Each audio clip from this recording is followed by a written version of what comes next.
joining us today. Am I a little too loud? Yeah, can we work on the sound a bit? I have all these wonderful engineers I work with, and they're just amazing. I think it's a little like feedback, and just like turn it off, because I don't want it to be off feedback. I think it's good. Okay, is that better?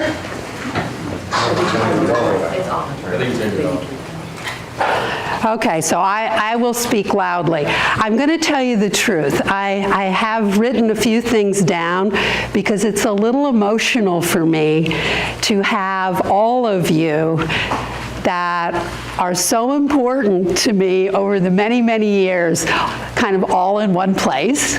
So bear with me a little bit. But Fabian and I want to thank you all for being here. And can you believe it's been 10 years of the Lockheed Martin Leadership Institute? It's pretty amazing, right?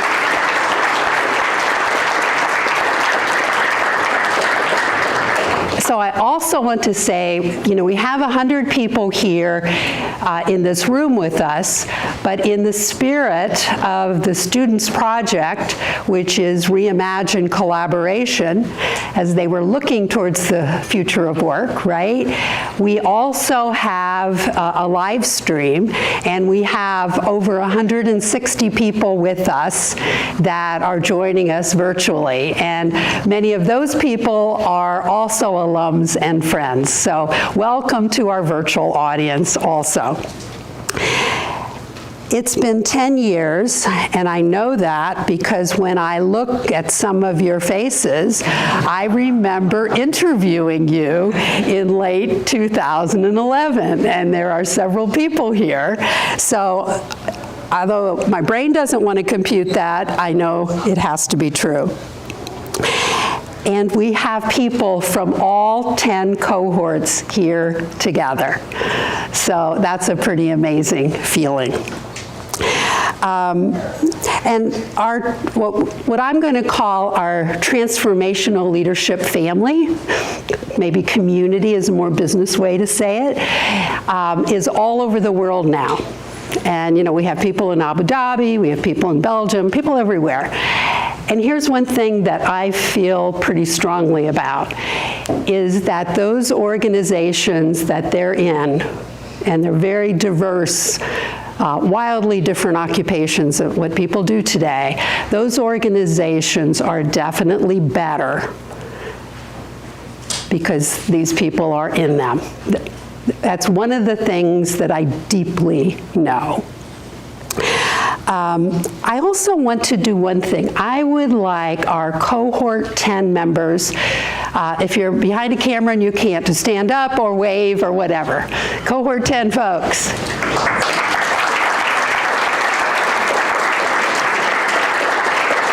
We have them to thank for this conference, and since they're the COVID cohort, which means I interviewed them virtually, their first classes were all virtual, I only saw them in person last semester for the first time.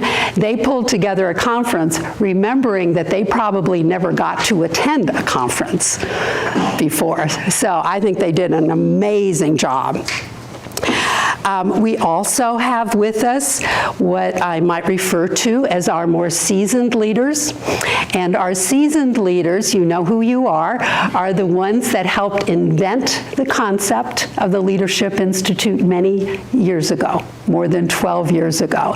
And also Doug Troy, who was the Associate Dean at the time, and he helped make it all fit within the university, and so always deep, deep thanks to very, very special people of all our friends that have joined us. And we have special people in our eclectic group. We obviously have great people from Miami University that make this possible, and later I'll be introducing the Crawfords, but I wanted to especially mention our provost, Jason Osborne, because He started during COVID times, so he's heard a lot about the Leadership Institute, and I hope you'll all, wave at Jason. And, this is the time, this is what we are. It's hard to put on paper, but it's this special group of amazing people. And of course, we also have Dean Bina Sukumaran, who's going to be closing the event. And many of you and the alums have met her, but it's been, I think, mostly via Zoom. So I'm so happy you get to see each other today.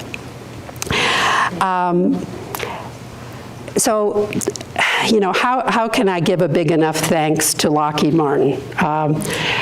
Lockheed Martin believed in this unique, weird concept that other people weren't doing, and they invested in us all these 10 years. So I would like to give a huge hand to Lockheed Martin.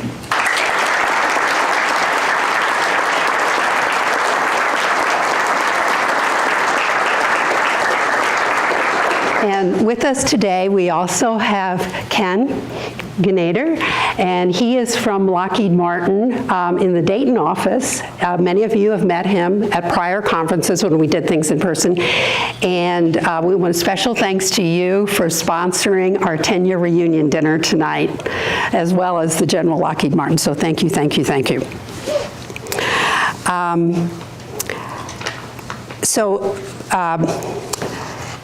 Things happen in life, and this is what we tell our students all the time. It's all about change, and that's kind of the bedrock of the Leadership Institute. And so normally, Jeff Wilcox, who used to be the Vice President of Corporate Engineering and then was the Vice President of Digital Transformation, speaks at all of our events all the time, right? And in middle of this week, he contacted me, and his mother is took a very, very bad turn health-wise. So we all want to send kind of positive energy this way for he and his family. And I want to commend everyone for immediately embracing the change. So we have a little bit different order of speakers and all of that, but it's going to be fabulous. So I think you're going to have a marvelous day talking about how people work together and how that's going to really be effective in new and different ways in the future. And with that, I want to introduce the Crawfords, and I'm going to say for President Crawford and Dr. Crawford, I know you all know them, but I just want to say a huge thanks for the support you've given our organization for almost 6 years. Isn't it like you're going on 6 years now, right? Yeah. So I can tell you from the very beginning all the way through, and both of you have come to events and been there for us all the way. So thank you, and I'll turn it over to you. Okay, thank you.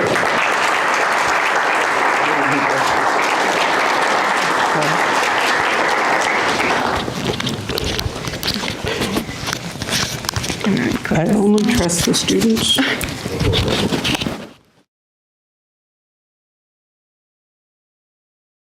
And then you turn it on. Good morning. Good morning. Is that working? Okay. I'm loud. It's okay. Good morning. How's everyone? Great. It's great to see you all back, for the alums that are coming back. And I've talked to many of you. You're so successful and off to a great start in your career. It's great to see all the students that are currently here at Lockheed Martin and all the faculty and staff that made this happen over the years that are still with us, and those that came back for this birthday anniversary, I guess it is. 10 years. Wow. It's exciting. And I just really wanted to thank Lockheed Martin today, because this is really the fruits of what this has enabled, all these great great students, these great graduates out there in the STEM world making a big difference, making a big impact. And so I wanted to have a few comments just around Miami and Lockheed Martin and the Institute. First, it's in our DNA at Miami to build leaders, and this is part of this institute. But you probably know some of these statistics that we throw out there all the time.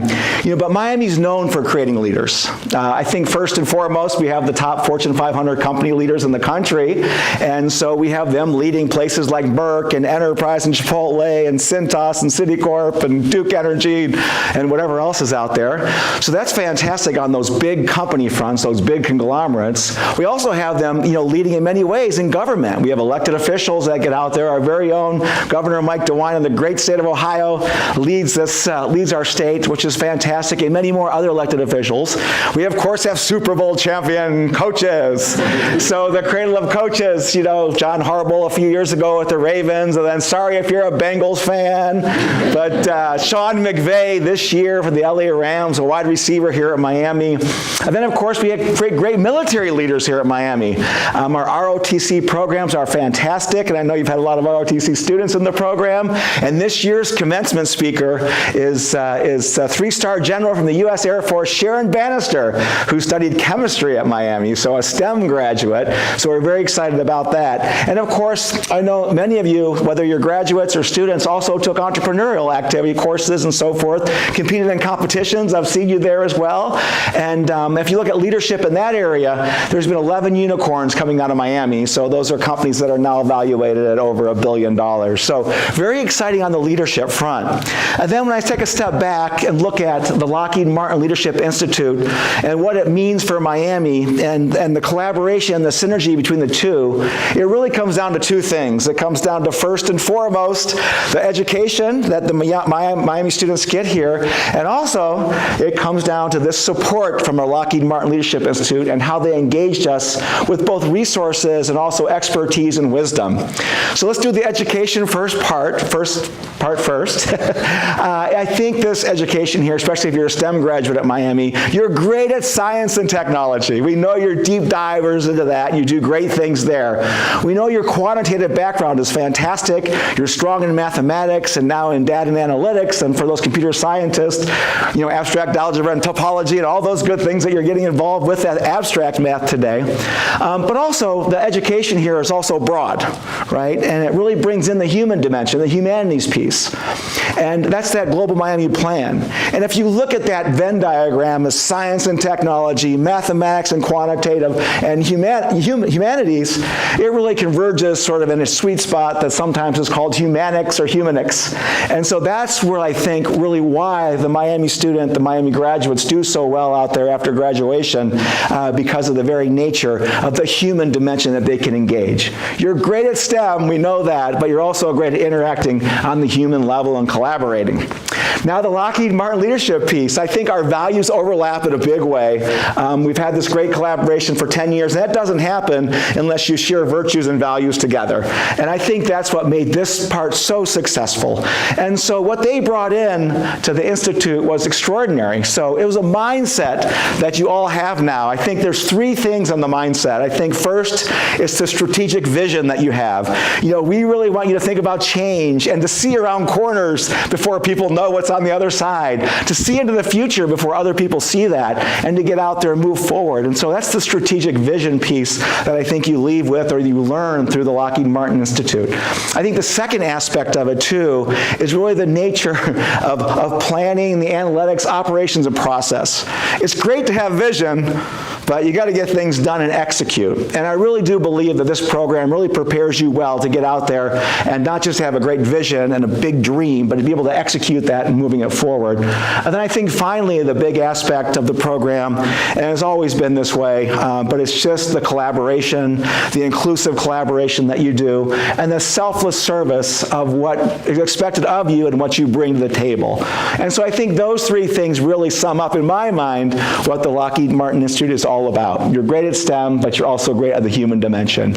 And I'll kind of end with this. I tweeted some things out. You guys were always fast and great to tweet back. You're I know it's good leadership that makes people do things sometimes, right? You pushed them a little bit to tweet back, I mean, probably a little bit. But I asked something about, like, what did you learn about, the COVID experience? And it's always 100% that comes back from the Lockheed Martin students. And it was all about the human dimension and what you've learned about yourself and about others and how you selflessly served through the pandemic. So we're great you're here today. Lockheed Martin, thank you so much. Extraordinary what you've done here. We have loved the collaboration, and it really demonstrates the power of an academic industry partnership that goes to places that we've never been before. So thank you so much, and congratulations. Welcome back. Happy birthday, happy anniversary. Thank you.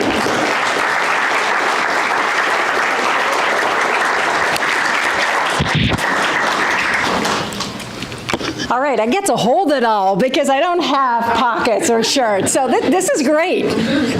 Well, welcome back, everybody. Greg and I are so incredibly pleased to be here with you. Actually, he decided to join you on his birthday, so yeah. He's going to be so mad at me, but as I was, saying before, I've been giving him a hard time for 33 years, so why stop now, right? But I really wanted to thank, Lockheed Martin Institute and all of you for making such a huge difference. I mean, Leader Louise, because that's how we know you through the social media, right? I mean, Greg already mentioned, what it's like, but, just tweeting at you. But you make such an incredible difference. Just those skills that you learned, and I'm not talking what you have necessarily learned in your classes. I should mention that because I am a physics professor, but really what you have learned, just the skills of just communication and collaboration, what a difference. If we wanted to get anything done and we wanted to get it out in a positive way to the rest of the university, guess who we collaborated with? Yes, you, and thank you for that, because you do have that positive image, that positive mindset on how to make a difference. You're coming in with very diverse backgrounds, perspectives, hopes, and dreams, but you're working together always to try to not compete, but collaborate and to make a difference. And all of you who are already in the workplace now, or maybe it's in graduate and professional schools, that has a ripple effect too, because people admire what you do and they learn from that. Even when your emails came in, I didn't even have to look at the signature line. I could read the beginning of the email and I knew exactly this was going to be from a Lockheed Martin student, because you just have that brand. And I so very much appreciate that. So I know we should really call it a community, but it's a family. Really, it is a family. So thank you so much for all you do and what you will continue to do, and to really take those values of love and honor and everything you've learned here for the next generation of students too. Thank you.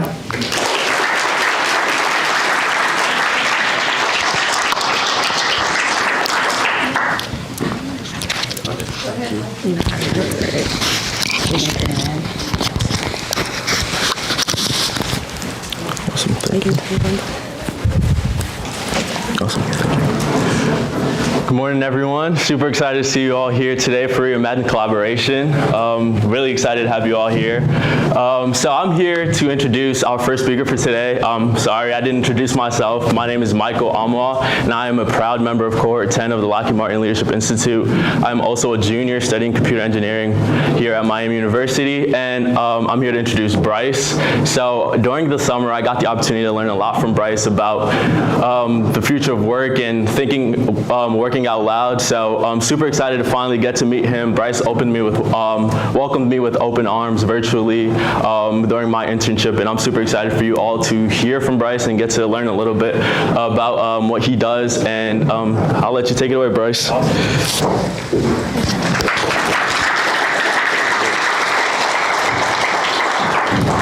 Thank you.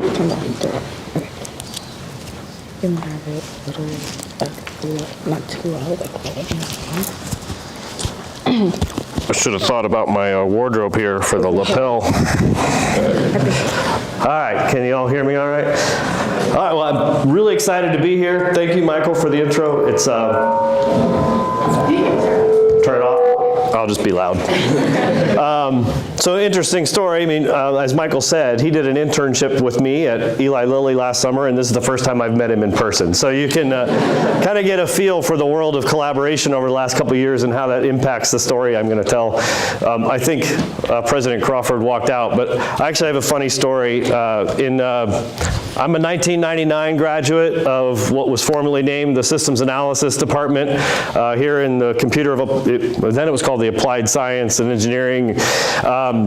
And Dr. Troy was here, and my wife and I worked very closely with Dr. Troy, but the funny story is President Risser, my freshman year, was the president, and his son was my next door neighbor in my dorm at Reed Hall, which sat right here on the corner of Patterson and no longer stands. I was room 101, the very corner room, the last defense between the stoplight and the building. And that Thanksgiving of my freshman year, my parents couldn't come get me the night before the dorm closed. And so I had nowhere to stay, and so President Risser's son is like, oh, come stay with me. We went over to the presidential residence, watched some movies on the VCR, set up a fire in the fire pit in the back, and I slept in some bunk bed in the basement of the presidential residence. So it was kind of cool to see him and bring that memory back from my Thanksgiving. But anyway, I'm thrilled to be here and talk about some of the journey that we've been on at Eli Lilly and Company. First, let me set some context about myself so you know me a little bit better. The profile picture that was on the slide before is probably about as old as the Lockheed Martin Institute. And so you can see now what I look like is a little more reality and what having 3 kids does to you. So my wife was also a systems analysis graduate in 1999. We met in Reed Hall, which was a co-ed dorm. We were both in the same major, and we are now still married 3 years later. And we have 3 wonderful children, Abby, Luke, and Violet, and then our dog Chip. Abby is a junior in high school in Indianapolis, and she actually has visited here in the fall and is thinking about maybe coming here as one of her options. She's a cheerleader, and right now she's leading the stage crew for her high school musical that's next weekend. My son is Luke. He's a freshman in high school. He's a lacrosse goalie. Had a game last night. They won in overtime on a sudden victory goal. You don't call it sudden death, it's sudden victory. So that was very exciting. So very proud of him. He's the goalie. He's the last line of defense, which is really stressful as a parent. And then our surprise baby, Violet, who came a couple years later and is really awesome, has changed our lives for the better, and I can't think of it any other way. And there's Chip. So I also went on to get my MBA at Butler University in Indianapolis, which was really cool. Watching back in the day, I don't know if you remember when Butler made some runs for a couple of years, back-to-back championships in the NCAA championships. That was around the time that I was graduating from Butler. Went straight to Lilly out of Miami of Ohio, which was really cool. And I'm going to talk a lot about my experience at Lilly, particularly over the last 3 years. Around the time that picture was taken with me with the green shirt is when I switched at Lilly from working on software development for Lilly to running how we collaborate and how we get work done together, and really trying to transform from everyone in meetings all the time being the only way we could get work done, everything being synchronous, everything being email and meetings, to really transforming how we work so that we could keep up with the times, keep up with more small, agile companies, and how critical that became to surviving what happened in the pandemic. So that's a bit of the story I want to tell. So while my title is Senior Director of Workforce Collaboration, I prefer to refer to myself as a collaboration evangelist, because I'm really out there trying to coach our business, which is made up of scientists and researchers and marketers and sales reps and finance people and manufacturing people, which is a very wide gamut of personality types and work preferences and styles that I have to deal with every day, and how we can apply some of the things that we try and do from a collaboration perspective to meet all their various needs. That's right, I'm in control. So let's talk a little bit about Lilly. If you don't know Lilly, we're headquartered in Indianapolis. Our purpose, Lilly unites caring with discovery to create medicines that make life better for people around the world.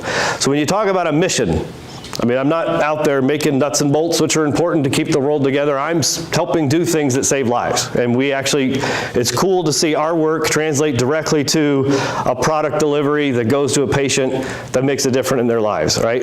And you hear those patient stories and you see the impact it has on people on a daily basis, and that really drives you to do more and to stay engaged. So 23 years, the passion is still there, the interest in helping save lives is still there, and so whatever I can do to help deliver that mission is what I work on every day. I mentioned we're headquartered in Indianapolis. We have development centers all over the world. We have marketing agencies and regulatory-focused departments in many different offices around the world. So while we're headquartered in Indy and 13,000 of our 35,000 employees are in Indianapolis, we have to work daily with people in different time zones, people in different countries. In fact, this morning as I was driving in, I was getting chats from China and India, right? So, I mean, there's lots of collaboration that needs to happen in asynchronous patterns because of the diverse style of our business and the unique ways that we need to get work done together in many different places. Our culture. So when I talk about collaboration, the most important thing to me aren't the tools, even though I'm an IT person and a software person. It's our culture and our behaviors and how those translate how we work together. So what's really cool about Lilly is we have these culture behaviors that are set from the top. Include, innovate, accelerate, deliver. And that's what we've used in the collaboration space to really map what we deliver from a capability standpoint and coaching on how to get work done together to map directly to that culture. And how do we contribute to that growing and being better? What's really been interesting in this over the pandemic the last 2 years is how we maintain that, because that became difficult. Include, innovate. I'm used to sitting in a room with people to share ideas. How do I keep that going? What's that struggle look like? So March 9th or whatever it was, 2020, when all the offices shut down and we all went home, the panic of how do we keep that going and how do we keep delivering medicines kind of fell on the shoulders of our team, particularly in terms of how to meet both the asynchronous and synchronous needs. So what I'm going to talk about a lot today are some of those stories of how we helped manage that transition and shift behaviors. So again, I'm in an IT department, and yeah, I work on delivering the capabilities, but when I go talk with people, I start with what are the behaviors? What are the different things that you're trying to do that we can shift how you're doing it that make the capabilities work better for you, as opposed to trying to reverse fit some old school behavior that just isn't going to work right. So see, these are some of the behaviors that we typically saw that became really big hurdles as our need to collaborate shifted. One is what I call knowledge coffins. If I make choices in how I get work done with people that traps knowledge in places that nobody else can get to, we're costing Lilly time. We're costing lives, right? Because if expert A tries to reach expert B, and then they get forwarded to expert C, that costs time. But if we shift that into more open and transparent places, that knowledge becomes more readily available. That reduces the amount of time and churn it takes me to get to answers and to get to the right experts. So those are the type of things that we focus on. So knowledge coffins to me is change your behavior to get your knowledge to the maximum appropriate audience, because that's going to help with effort and efficiency. The next thing was churn. How many things were we doing that were causing additional churn because we defaulted to everything having to be synchronous? Now, particularly for a lot of people who have been in the work world for a long time, relationships matter, right? And the way that we built relationships was being face-to-face and talking to each other. And what I've had to teach people is I'm not telling you to make that go away. That is obviously still an important part, but you will scale better if you figure out how to establish those connections and maintain those connections and get work done with people, balancing some more asynchronous opportunities to connect. Help yourself scale better instead of everything having to be one-on-one right there and in time. And that's difficult for particularly more executive level people in our organization, because a lot of times the people that get there are good at the relationships. And so for them to have to change that and give that up is difficult from a behavior standpoint. And I shouldn't say give it up, transition a little bit to bring a little more balance to that. The other thing was hunting and pecking, search. I kind of talked about the expert to expert to expert. We saw a lot of when people were looking for answers or knowledge, they went to a single point of failure to try and find it, or they went to a resource and they tried to hunt and peck. So the skill of searching, finding, and filtering information was something we've really had to teach people. Like, how do I self-filter, right? Everyone would blame who was sending them stuff and who was publishing stuff for the noise that they were receiving. And I was like, you're blaming the wrong thing. The skill is your own filter failure. How do you develop the skills in a digital world to not be a Luddite necessarily, but learn how to filter what's coming at you so that you're able to focus on the most important things and develop that as a skill, because the amount of information isn't going to go down, it's only going to go up. And if you don't develop that skill, you will get overwhelmed, and the world has changed and it's not going to go back. So that was another thing we focused on with people. And then also reducing bottleneck in terms of communication and expert. Again, transparency, models that require community, and reaching out to people that's less of a bottleneck. So I'm going to talk a lot about some of the very specific things we did that, but these were problems we tried to directly address that only became exasperated because now we couldn't be in the office with one another. So this was the model I used to try and, again, talk about how to shift behaviors. What we saw in people's collaboration behaviors was their initial decisions they were making about how to get something done were, what's in it for me? What's the easiest way for me to get this thing done so I pass the buck down to the next one, the next person? I don't care how difficult I just made it for them, because I sent something in an attachment that now is really hard for them to make edits to and pass on to somebody else, and created like 4 copies of the same thing. How did I make a choice in that collaboration that made it easier for them to consume, easier for them to give me feedback, easier to share with others, and us all work from a single source of truth instead of many copies? Shift the decision making of how I do something in the moment so that I don't create more churn downstream, and I actually create more savings and value downstream as a result of shifting one behavior that I have. So this whole shift from what's in it for me to what's in it for Lily, and how we're getting things done together. That's not a how to use a messaging tool or how to use a meeting tool. It's how do I shift my mindset to what I like to call the work out loud mindset.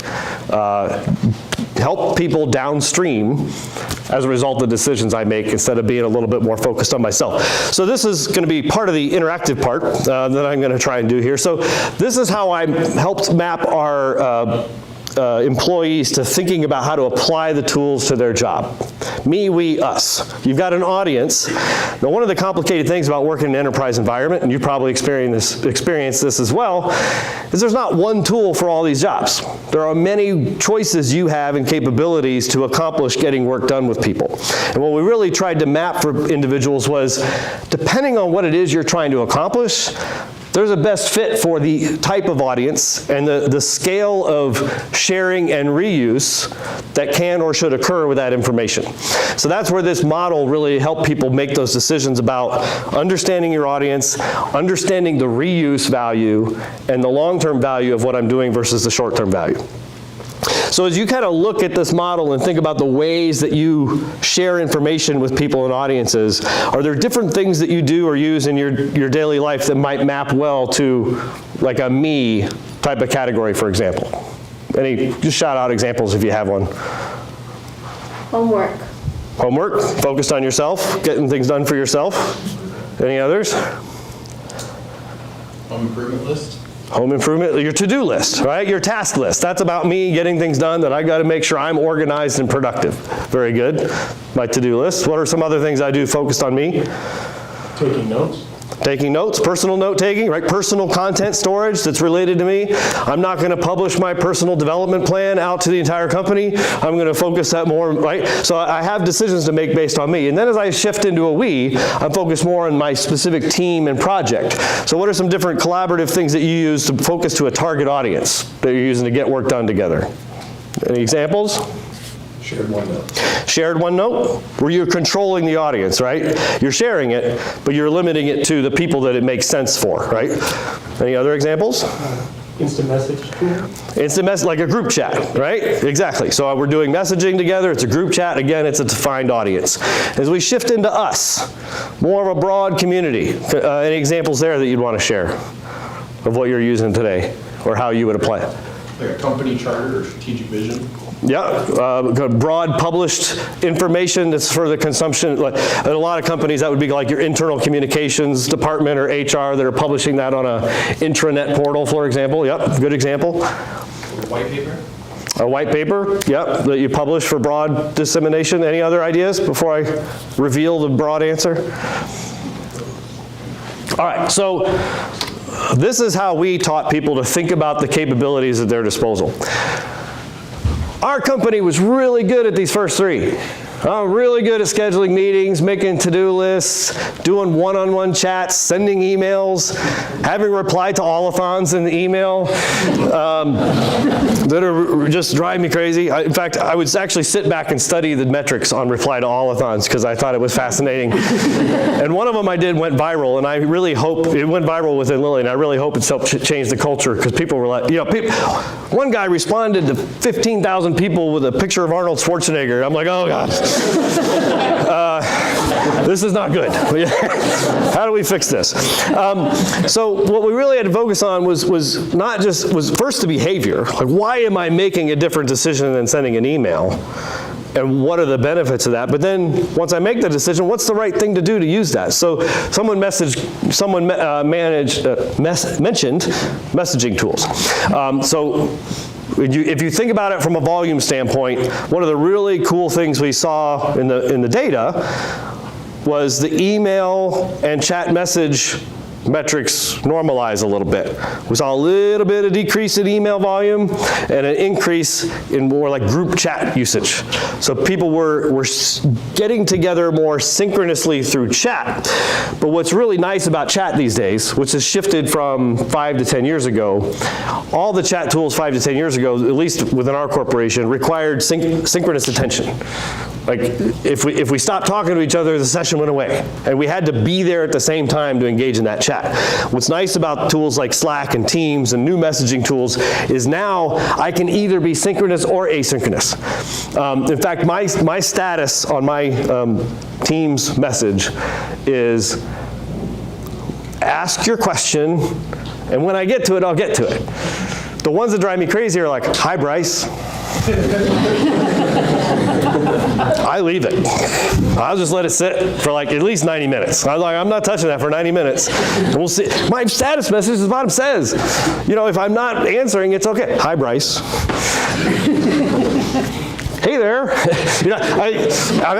I've published posts about this within Lilly. And some people are like, well, I want to be nice. I want to say hi. I'm like, you can say hi. Just get to the point. Get to the message. I'll get to it when I get to it, right?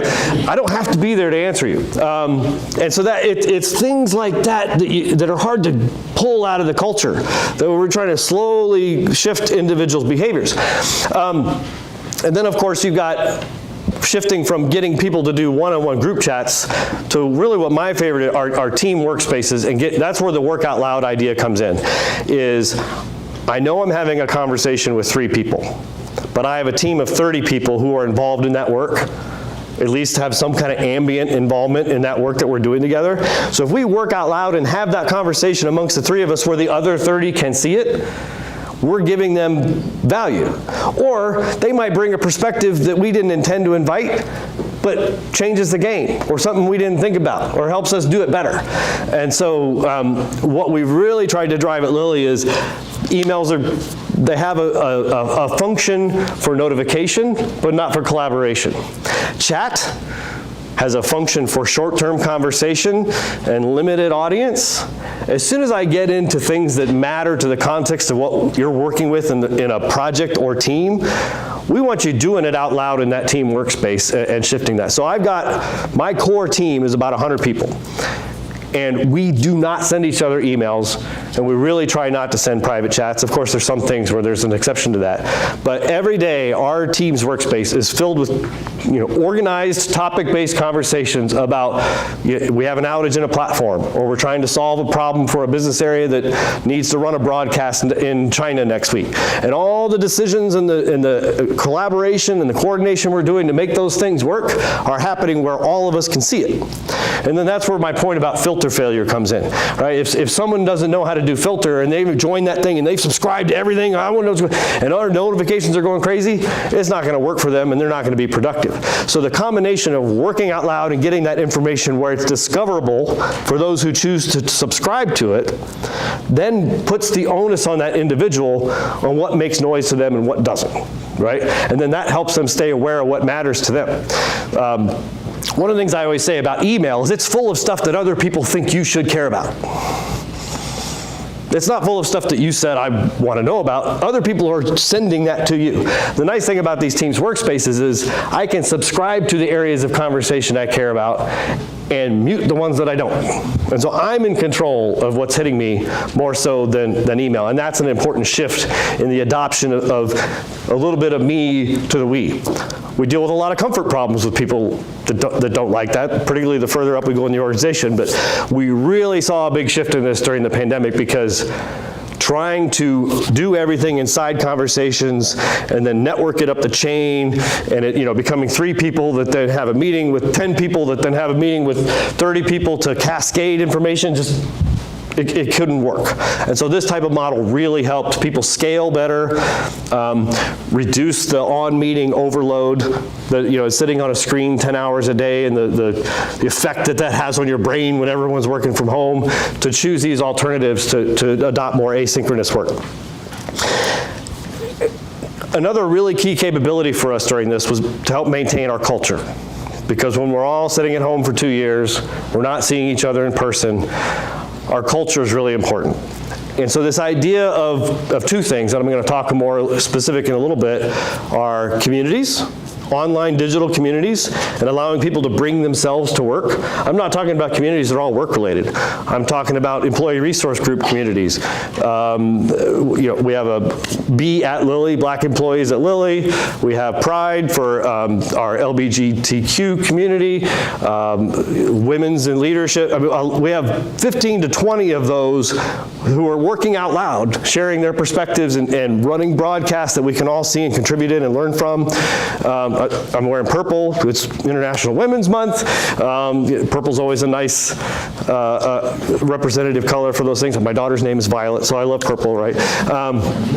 And so that's been a really big part. And then, of course, the formal published information, right? The corporate pushes down. So that balance of all the different capabilities to bring information to the right people is something we really focused on, but then also teaching people to use the right thing in the right place to maximize the value of that information. So I'm going to use a little bit of pop culture to try and relate this story. So hopefully it connects. I gave this presentation a couple years ago, and I used Back to the Future, the movie, and I was like, well, that's probably dating myself a little bit. So I'm going to try and update it to something a little more relevant. So we're talking about powering up employees on different ways that they can empower themselves through new behaviors that we struggled with early, that we really helped teach and get people to adopt. First one is turn on your video. When we first started the pandemic and everyone had to work from home and meet from home, we could see it in our data. Like less than 30% of our meetings that occurred had a video on, period.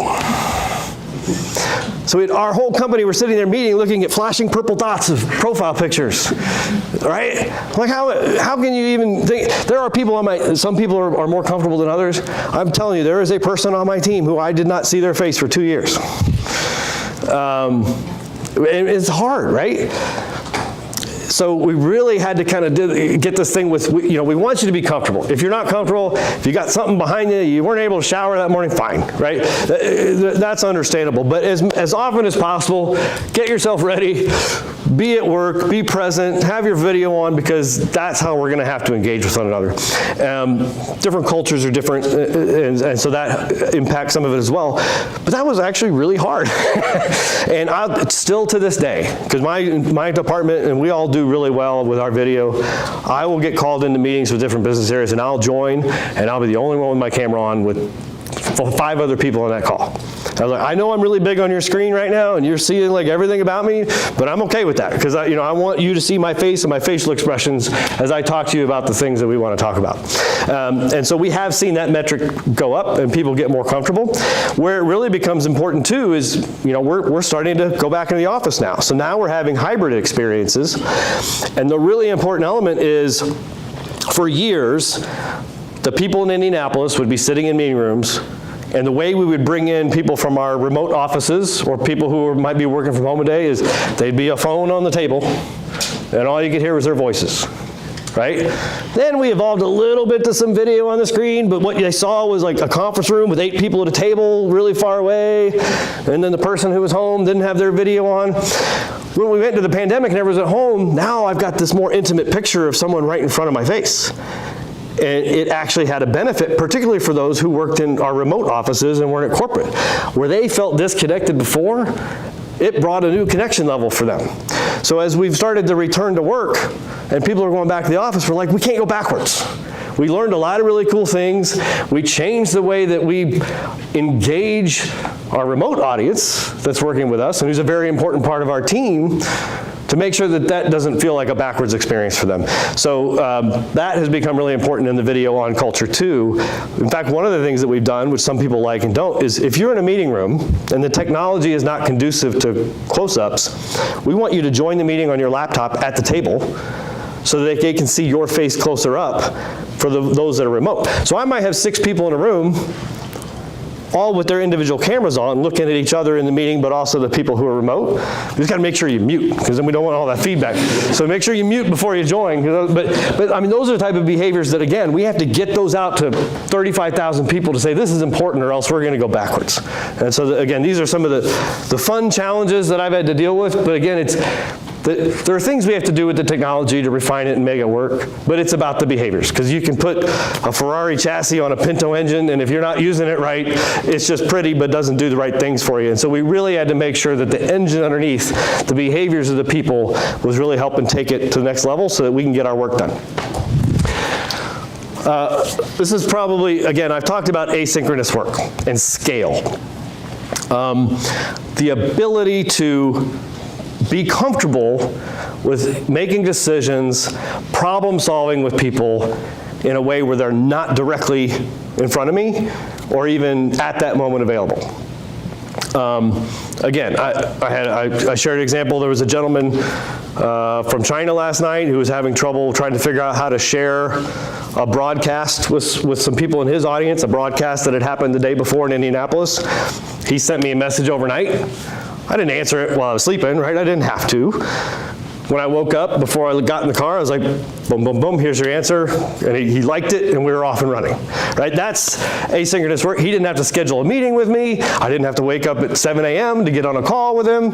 Boom, we got that work done, right? That's an example of, it was really hard to teach our business that those are effective ways to get things done, and it's okay. And having digital online conversations makes sense and allows you to get there. Now what we're kind of getting into, and it is a little more difficult, but I think is really important, is asynchronous video. If I need to answer a question for somebody that's left me something, I could sit and type it out. That might take me 5 to 10 minutes to type it out. But it might be harder to provide the essence that's needed. So I just record a little video in the chat and send it to them, and they see me explain it in person. Again, we're not one-on-one in a meeting. So that's actually one that we're not even close on at a corporate level, but it's kind of our next target, is how do we get people more comfortable with, if you can't be in a meeting, what are some ways that you can use video technology, rich media technology, to continue that engagement, but in an asynchronous way. Do you get the reference with Dr. Strange and asynchronous? Does anyone want to? I have a twisted mind sometimes. It doesn't always translate for other individuals. Does anyone think about how that fits? If you want to try and summarize back to me what I was thinking. Any attempts? The time zone, right? It's time zone and different locations. Being able to be multiple places at once, or transport quickly between things that matter, right? My ability to sit at my desk and help 6 people at once, or 10 people at once, where they think maybe I'm their sole attention, I can do that. Now, some people's personalities can't do that, right? I know my son couldn't do it. He's got to be laser focused on something, or else, squirrels. So, but there are, the ability to, if you can figure that out and adopt that, your ability to scale and be valuable to others, either as a connector, or an answerer, or an expert, and be able to help and inform 20 to 50 people a day instead of 3 or 5 people a day, That value of asynchronous work is really important. Then one of the things we also had to do is we do a lot of collaboration with third parties at Lilly, right? A lot of our work is we create mergers or partnerships with other companies to help us develop our products. And we needed to be able to connect with them digitally. That wasn't just meetings all the time. But you've also got to think about the security of, now I'm connecting with another company, we're using various platforms to do that, and that information is traversing, outside of our walls, if you will, our virtual walls. And how do we make sure we secure that? So very early in 2020, we did a lot to enable the ability to have asynchronous conversations with third parties through team workspaces, but also make people comfortable with, you can work with a third party in ways other than just sending email attachments and scheduling meetings, to meet between the meetings, to stay connected, get things done more, because trying to get 10 people together and meeting at the same time, hey, we got to make this decision, I just scheduled something for 3 weeks from now. It's really important. Or post a message in that, and then the 10 people can get to it in the next 24 hours in the moment that they can, right? So it accelerates, it helps scale, it helps shift our ability to get things done and squeeze the time to accomplish our work. This is the one I'm most passionate about, is the engagement at a community and organization level. And actually, it's how I got into the collaboration space, was bringing social online communities to Lilly. At a time where everyone thought, oh, you're building Facebook for Lilly, you're going to ruin Lilly because all people are going to talk about is what they had for lunch and share pictures of the cats. Right? It was really hard to translate, and this was 2009, right?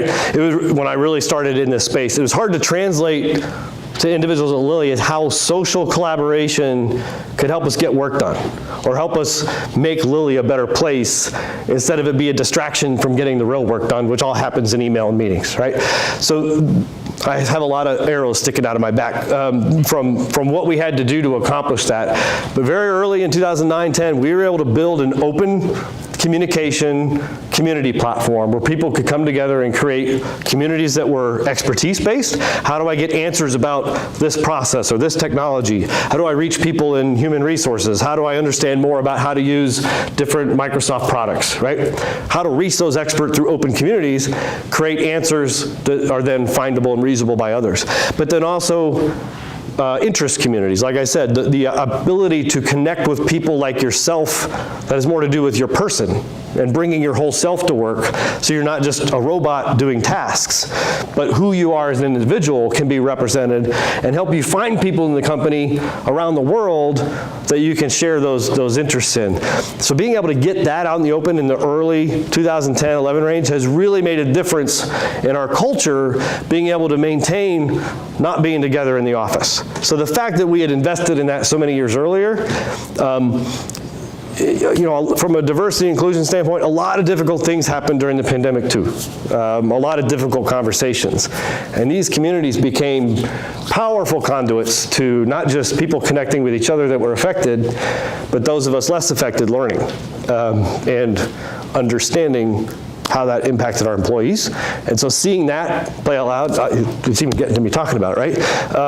Because friends of mine would share stories. And so the online communities piece is a really important part of building a culture, and we were able to do that. The next thing was events. So we had to shift from this to how does, like any business area, say, I've got to put an event together where I've got 150 to 2,000 people, and I want to be able to control that so it's not like a crazy meeting experience where people are unmuting and I'm trying to give this like fancy presentation and people's kids are running behind the scenes. But how do I complement how we run meetings with also how we run events in a completely digital format? And that fell to my team as well, because we hadn't really had to deal with that in a way that was engaging. Because before, all of our broadcasts were like TV technology. I push a broadcast out that the audience is watching. They might have a Q&A box that went to some moderator who then relayed it to the person on stage, but there wasn't a engagement to the people watching virtually and weren't in the room. So one of the key things we had to do for running digital events was shift to that being a more engaging experience so they could feel each other when they were in attendance and not feel like they're just watching it through a screen. So we did a lot with combining the online community experience and the ability for people online to connect while watching live large broadcasts. And I mean like 10,000 people size broadcasts, not 200. But then also the ability for me as a department lead to put one of those together and make it happen instead of having to go through some studio or some controlled, AV group that really know how to pull that off. But how can I pull that off when everyone's at home? There is no conference room. There's no auditorium. I don't have a studio team to get that done. I'm just little old me in here trying to run a broadcast to 10,000 people that I got to get 5 presenters on. So not only did we put the technology in place to make that happen, but we had to then teach our, what I would call our event producers community, how to pull that off from a behavior and technology standpoint. So what did we do? We created an online community for event producers to go learn from one another about the best practices of how they're applying different technology choices to pull off those events. And now that technology is being used for, if you're familiar with the TEDx concept, I've helped organize what we call Lily X for the last 9 years. Up through 2019, it was in a room like this with 300 people, and we also did one of those very static, non-engaging, broadcasts, right?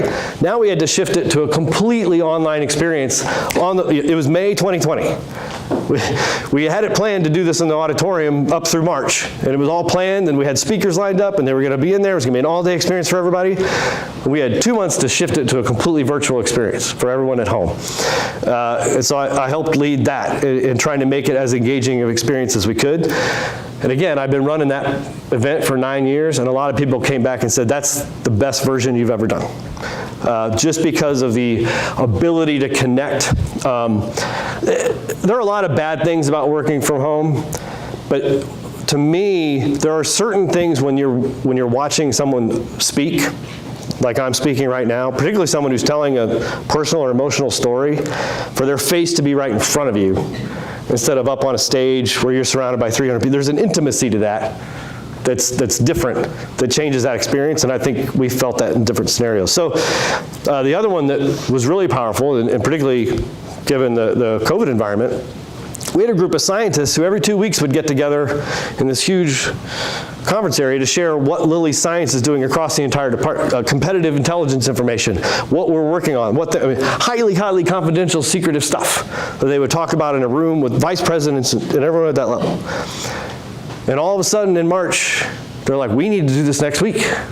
Everyone's at home. How are we going to do it? So, we had to work with them to set up an environment that was secure enough for them to feel comfortable sharing that information, facilitated people speaking up and sharing their conversations, people being able to chime in and say, I know you're doing that. We've got this going on over here. The right hand and the left hand knowing what they're doing. And we stood that up, and they're still doing it today, 2 years later, every 2 weeks. So it was kind of really cool to have good software partners behind you that can help you pull that off, but then 2, to be able to then go to those individuals and teach them, here's how you change, and let's do it. And for them to be receptive to it is another key part about our culture. So it's kind of like this, I don't want to sing the High School Musical, but we're all in this together, right? And I think these elements have done a really important part to our culture being maintained as we went through that work from home pandemic before we started coming back together a little bit more.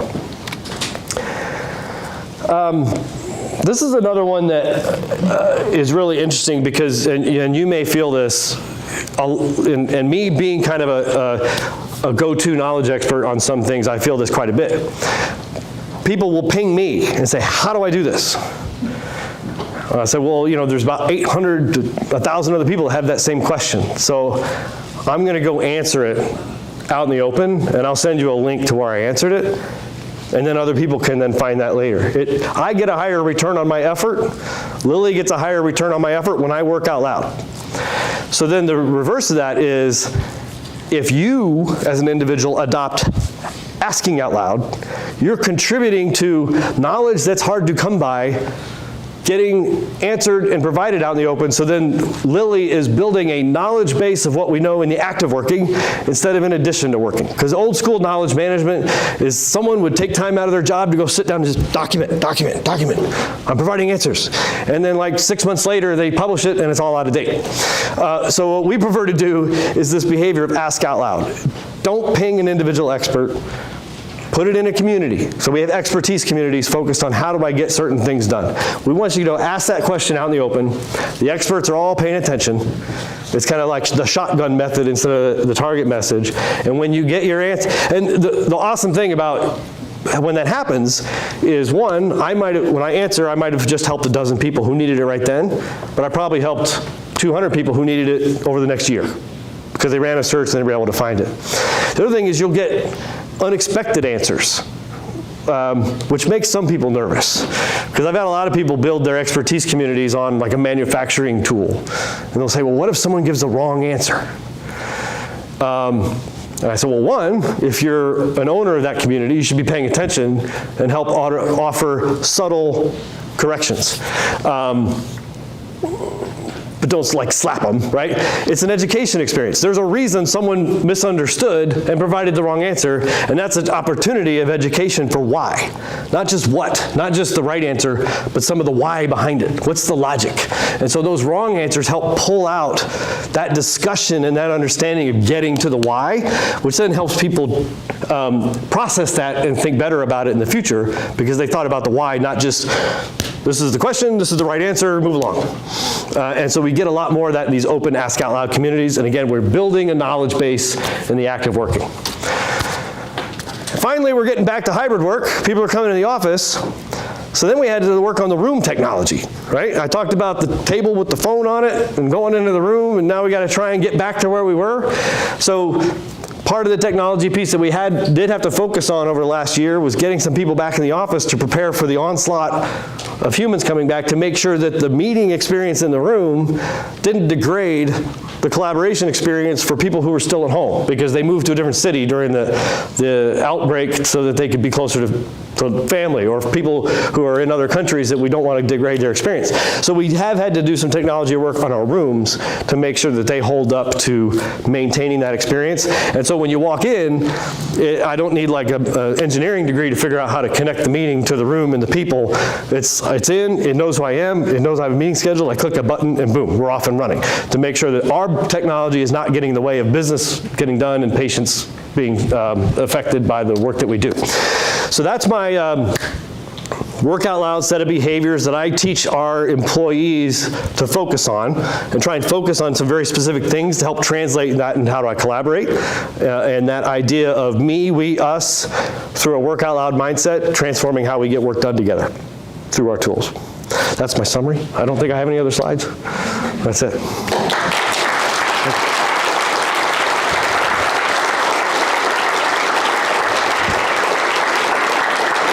Thank you, thank you. Were we going to do Q&A or do we move on? I think maybe we'll just do a real quick question. And I should actually not speak. I should let the students decide that. I saw a question in the back. Yeah, sure. Thanks so much for being with us today. Yeah. I love your ideas, and all of them make sense when you explain them. What's the best way to sell these ideas? Do you sell laterally? Do you sell up and down? What's your Great question. And for those online, I'm going to repeat the question is, in liking these ideas, how do I sell them? Do I sell them laterally across the organization? Do I sell them up and down? It has to be both, right? So I mean, a lot of what I do is building champions around me to where I sell the ideas and I get them hooked. So maybe there's one person embedded in a department where the light bulb went off, and then they become a local champion for those around them. But the other thing is you have to get support at the top too, so that these different ways of working aren't seen as a distraction or some kind of rogue behavior. And so what was really cool, right 4 to 6 months before the pandemic, I had the opportunity to sit in a room with our CEO and talk about very similar ideas. Pre-pandemic, we didn't know the pandemic was coming, but this me, we, us concept about here's what we're driving, and here's the technology decisions and the strategy and the roadmap that we're doing to deliver that. And it was really cool because he was on board. Like I talked about, we have these like transparent online communities. he and I took a selfie at the table with the slide deck and posted it on the company, all company feed, and that was kind of a cool moment. So you had to get their buy-in, but I mostly focus on the champions. I'll tell you another thing I do that really helps. I get return on ignoring. If I find someone who's just completely tuned out, that stuff's stupid. I'm never going to do that. I got too many emails to deal with. Okay, well, you're not going to figure it out. So I'm just going to move on to the next person. And if I tell you 3 points and you dismiss them all, I'm moving on, right? I'll find champions to help me build that. So I actually had that experience this week with somebody, and okay, sorry. Saved my time. Good question, though. Thank you. Thank you. Thank you.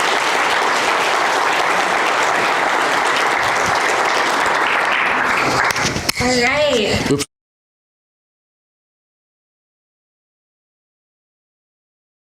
Should be pretty quick. Thank you so much once again to Bryce Williams for your amazing insights. I've learned so much already, and I'm hoping to learn even more in our next activity, which will be breaking out into smaller discussion groups.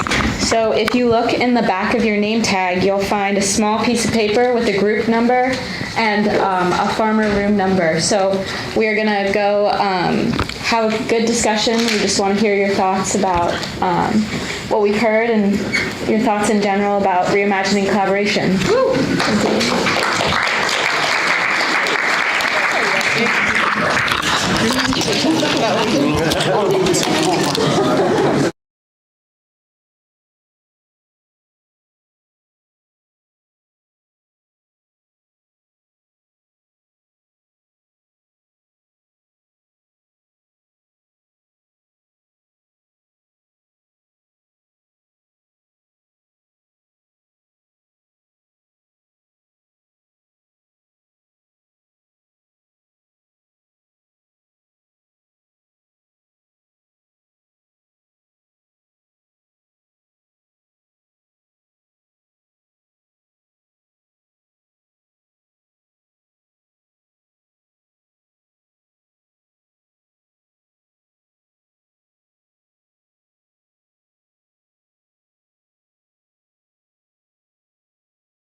because you could not get them to stop, right? So we have a very interesting group of people here, as always, and I love that you had those great conversations.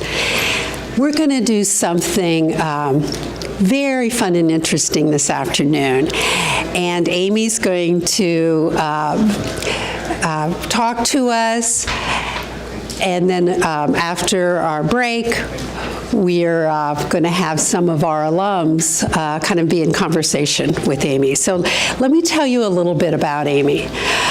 We met pretty recently via Zoom, thanks to our dean, who introduced me to Amy, and it turns out Amy is a chemical engineering major from Miami who I thought I had a pretty eclectic career, but I'm just going to say that you've definitely outdone me in changing from where you started in your major and the various companies where you've worked.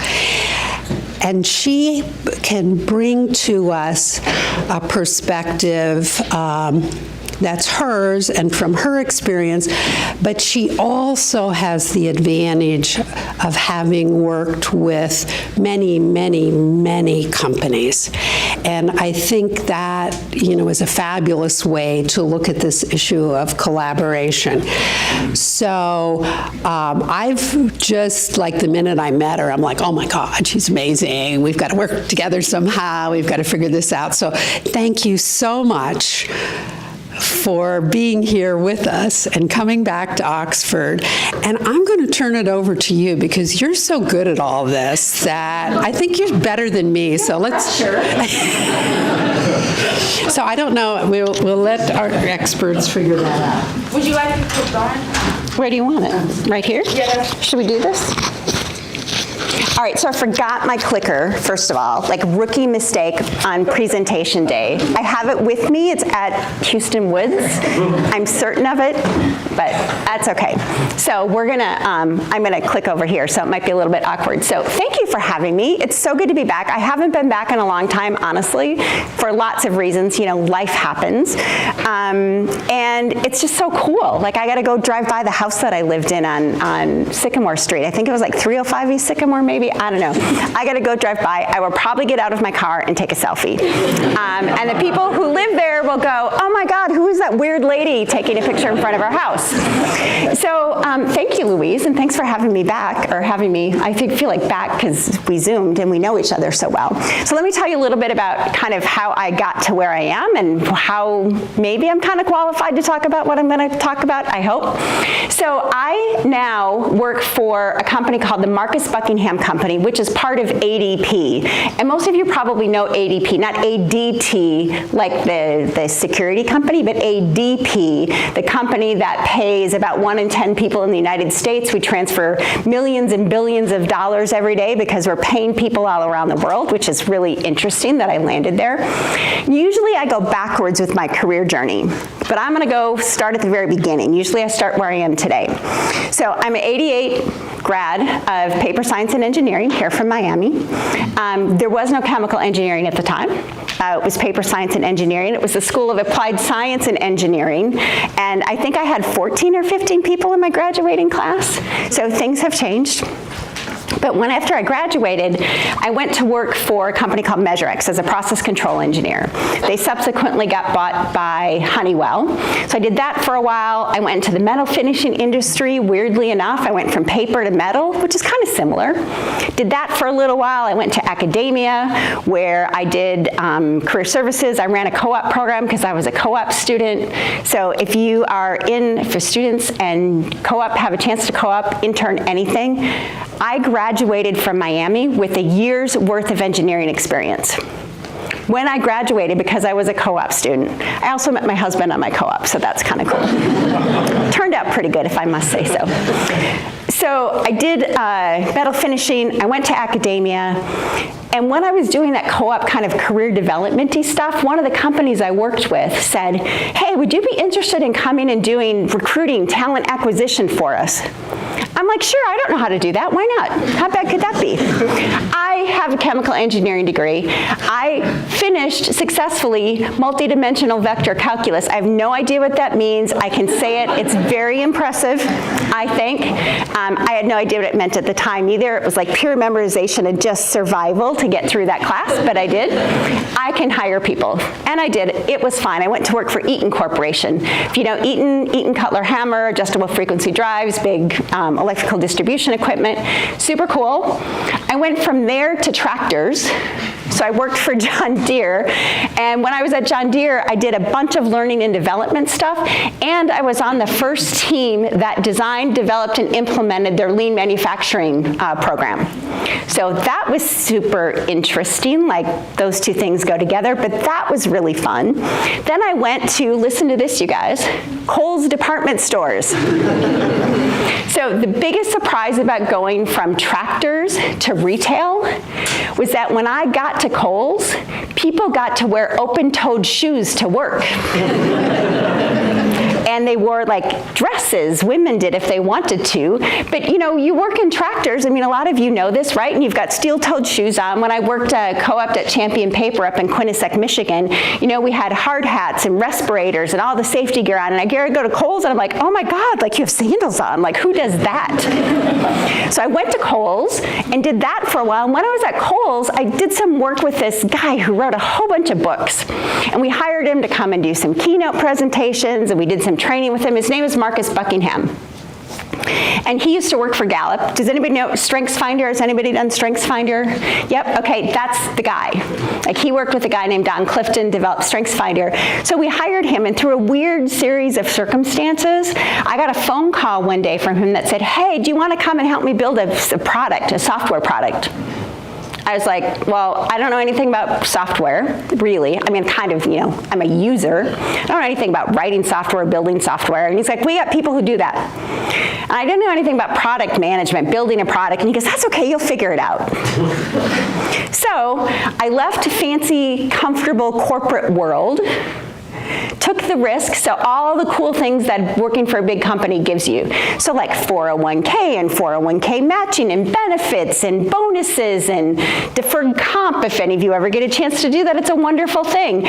I left all that behind and went to work for this little teeny tiny company of about 30 people to see if we couldn't figure out how do we change the world of work. Just that little ambition that we had. Because as many of you that are out in the working world have experienced, and many of you who will experience, the world of work is sometimes kind of upside down, backwards, doesn't make sense, but you think that the people who designed it actually knew what they were doing, but spoiler alert, sometimes not so much. So I left corporate world, went to work for this little company to help try to figure out and continue to do research and apply that research around how can we make the world of work better. And not from a big, giant, like, yes, of course, from a corporate-y perspective, but how can we make work better for individual employees and for teams and for team leaders? So how can we do that at a local level and also at a more organizational level?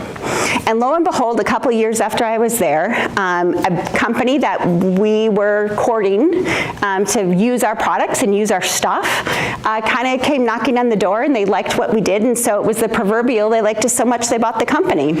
So now we're part of ADP, which is kind of super fun. So that's my crazy background. So here I am. I run an applied research team. So we take interesting conceptual kind of level research, which Marcus does as part of the ADP Research Institute, and he heads that, the people and performance part of it, and we apply it to the real world of work.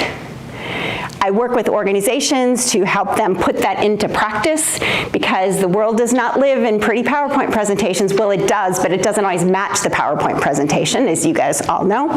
And then I do stuff like this. I do some writing and speaking and telling the stories, and I'm from a super small town in northern Wisconsin. Like, seriously, pinch me. Unbelievable. So as I think about, and as I've talked, like Raymond and I were talking, and I've had a lot of conversations with Catherine, and Charlie did an awesome presentation online on LinkedIn. Go check it out. He read Marcus's book and did a thing. I highly recommend it. I'm going to get him connected. I'm going to make sure Marcus watches it. The real world doesn't always look like the pretty PowerPoint or the article that we read or the headline that we see. It's not that it doesn't, because sometimes it does, but and you were talking about this too this morning, Bryce, geez, the real world of work is complicated. People are complicated.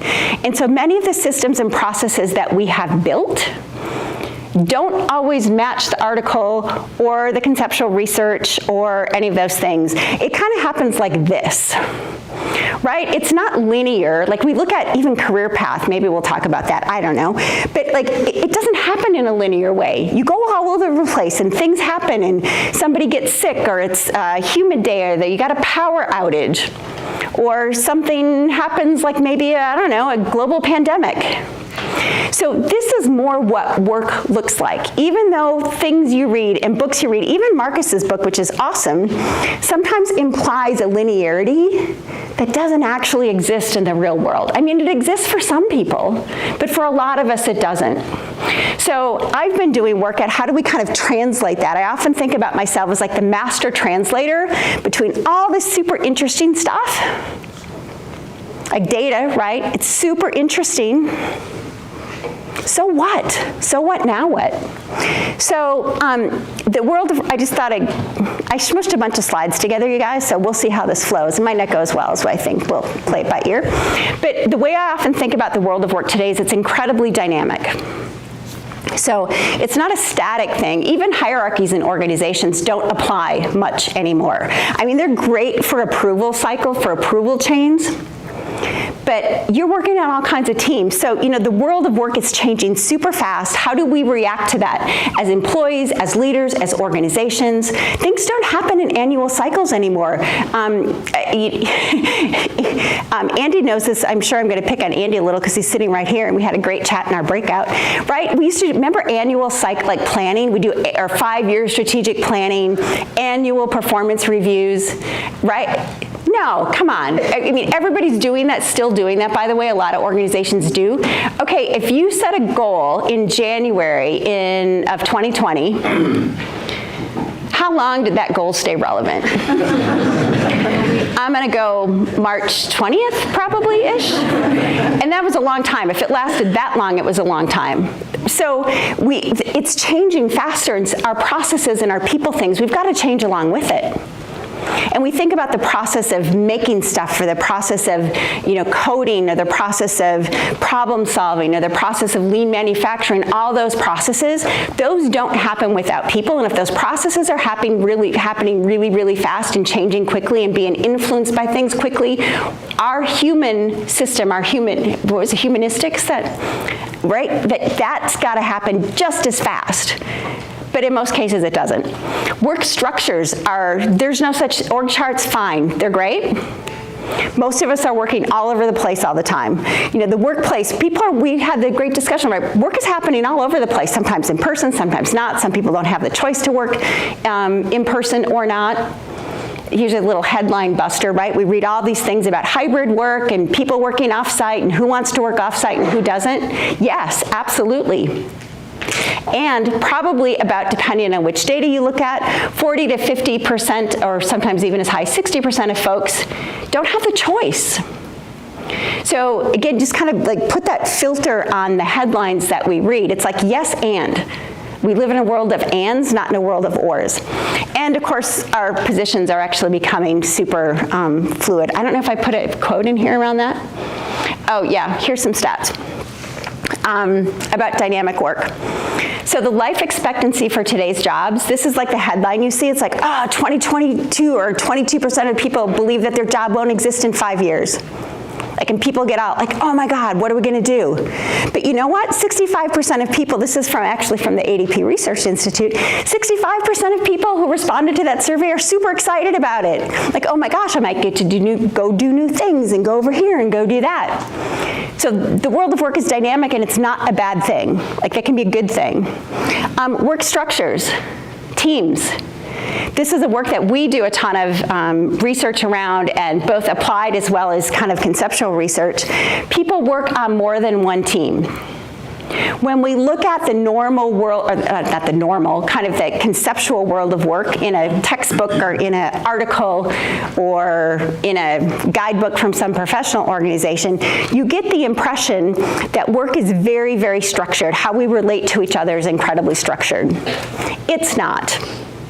At all. People, and Bryce, right, I keep looking at Bryce because he did such a beautiful job. I told him he needs to write an article, by the way, so that we can have that written down. I'm very serious about that. Like, that was amazing. And what Bryce was talking about in terms of communities and connecting and sharing, that's how work works for most of us. It doesn't work in this super structured org charty thing. Yes, that's there, and it's important, and it's helpful, and most of us are moving around all the time. And in fact, this is, we found this actually with one of our clients. One of my clients is a large global software company who you all know, and that can't say who they are. But what we found is very similar to what this is. When we went and asked them, like, how many teams do you work on? It was about 65% said I work on more than one team. And of those people, they said, no one knows that. Like, it's not recorded anywhere. So actually, when we built our software, we accommodated for that, and people can build their own teams, which is pretty fascinating. How about that? Reflect the real world of work. Depending on what survey you read, hybrid work is going to continue. Who knows where it's going to settle in? It's going to settle in different places for different companies and different organizations. Nobody has all the answers to this, so stop pretending. And this is a quote from me, that a lot of knowledge worker jobs, a lot of the jobs that you are in or will be in, the job description becomes irrelevant probably a week before you start the job. Our work is so dynamic. We are, and I said this we were talking in our breakout session, we are super smart grown-ups. And as such, when we figure out how to navigate and maximize our contributions, optimize our contributions in the organizations, things change. We move around. We work for this person. We volunteer on that team. We add knowledge to a certain community of expertise. We share something over here. We write an article over there. We write somebody said an internal white paper. Yes, yes, yes, yes. All of those things. And I don't know who's working, like who's a worker person, a real employee person. When's the last, some of you are like, okay, non-students, let's do that. Some of you work. When's the last time, I'm sorry. Carol, when's the last time you looked at your job description? Oh gosh, well, that's a good question, because I just took a new position within the university. Yeah. So maybe December, but now I'm redefining it, period. It's all over the place. Yeah, it's helpful to kind of give you a sense of that. But the whole point is work is nothing like you read in like the job description or in the whatever you read it in. And so us in this new world of work, we have to be super agile. And you know, Audrey and Catherine, who put this together, talk about real world agility. And I told, sorry, I'm going to go down a rabbit hole, which I do a lot. I was telling Audrey, where's Audrey? There you are. I was telling Audrey, so for those of you non-students, my guess is that you have been to events before that were way poorly organized. And I told Audrey, I said, don't tell anybody that you've never done this before, because they will think that you've done this a whole bunch of times. So you guys have just done an absolutely fabulous job at putting this together, in dealing with kind of the, you know, things changing in real time. I don't know, it's amazing. Thank you guys.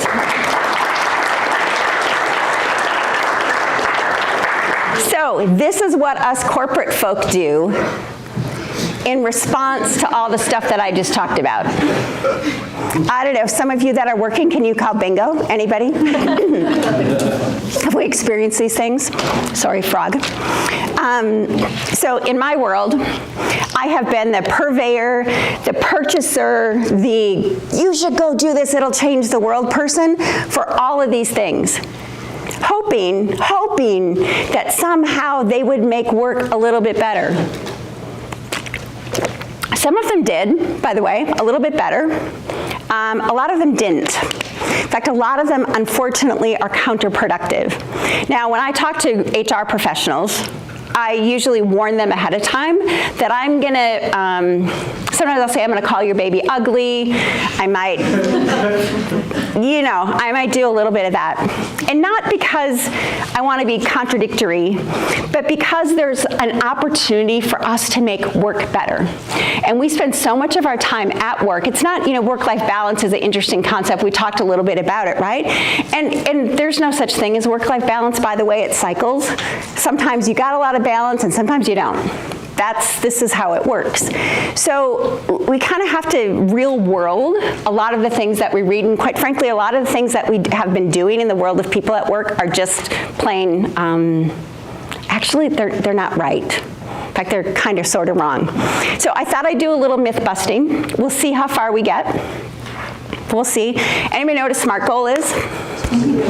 Right? Specific, measurable. Attainable. Attainable. What's the R? Reasonable. Reasonable. T. Specific. How often do the goals that you make, those SMART goals that you work, are they actually smart?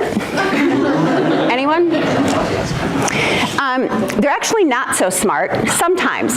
It's not to say that every single goal should not be a SMART goal. But a lot of them, again, corporate world, we say everybody should have SMART goals, right? Goals help us get stuff done. And if you have a performance management system at your company, or if you own it, or at your organization, okay, sorry. Some work is SMART goal worthy. A lot of work is not. Even about the measurable part. So what do we do as humans, like in order to have a SMART goal? If we have, especially in the world of knowledge work, so much of what we do is actually uncountable. I'm guessing most of us in this room. The work we do is we work in a world of uncountables.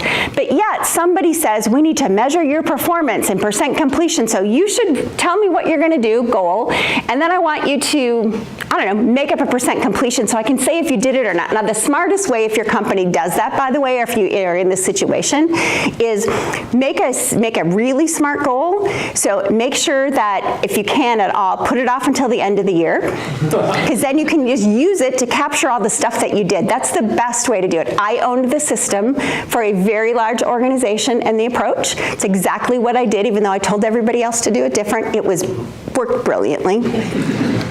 So not every goal is SMART goal worthy. Some people don't even need goals. If you're in a high cycle work environment, so think if you're on a manufacturing floor. Think perhaps maybe if you're in a call center.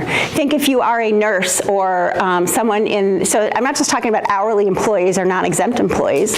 So nurses are in a high cycle work environment. They do a lot of the work over and over. Highly, highly skilled. If you're a process engineer, maybe some of that even. So not all work is even SMART goal worthy. So just know that. And if you have to do it at the end of the year, right before you have to do your performance review. So not everybody needs goals. Not all work is conducive to having goals. And that measuring of the percent completion, who knows? Like, how do you measure percent completion on this thing that you can't really even count anyway? You're just guessing. You're checking a box in a system. So when somebody tells you to do a SMART goal, if you got to do it, do it. But make it as attainable as you possibly can. Here's the shortcut. Here's the hack, if you will, the SMART goal hack. Make it reasonable and attainable, something that you know you have to do anyway. Don't make up something, we hear the myth of a stretch goal. Oh, we should have stretch goals. No, because what happens is you set the stretch goal thing. I'm not saying that you shouldn't have one sometimes. Like if you have one and it makes sense, have one. But a lot of times what we do is we think, oh, we should have a stretch goal because we're stretched and it'll help us develop, which sometimes is true. And a lot of times we make it up, we forget about it at the beginning of the year until we get to the end of the year. We go, oh, shoot, I didn't do my stretch goal. Then we run around trying to do this work that we really didn't need to do in the first place, just to say that we actually did it, and we can check the box and get 100% completion, and maybe we'll get a 2.5% merit increase. Just saying. This is the work I do. This is where I get in trouble. Okay. That was first myth. Any questions or pushback or craziness on that?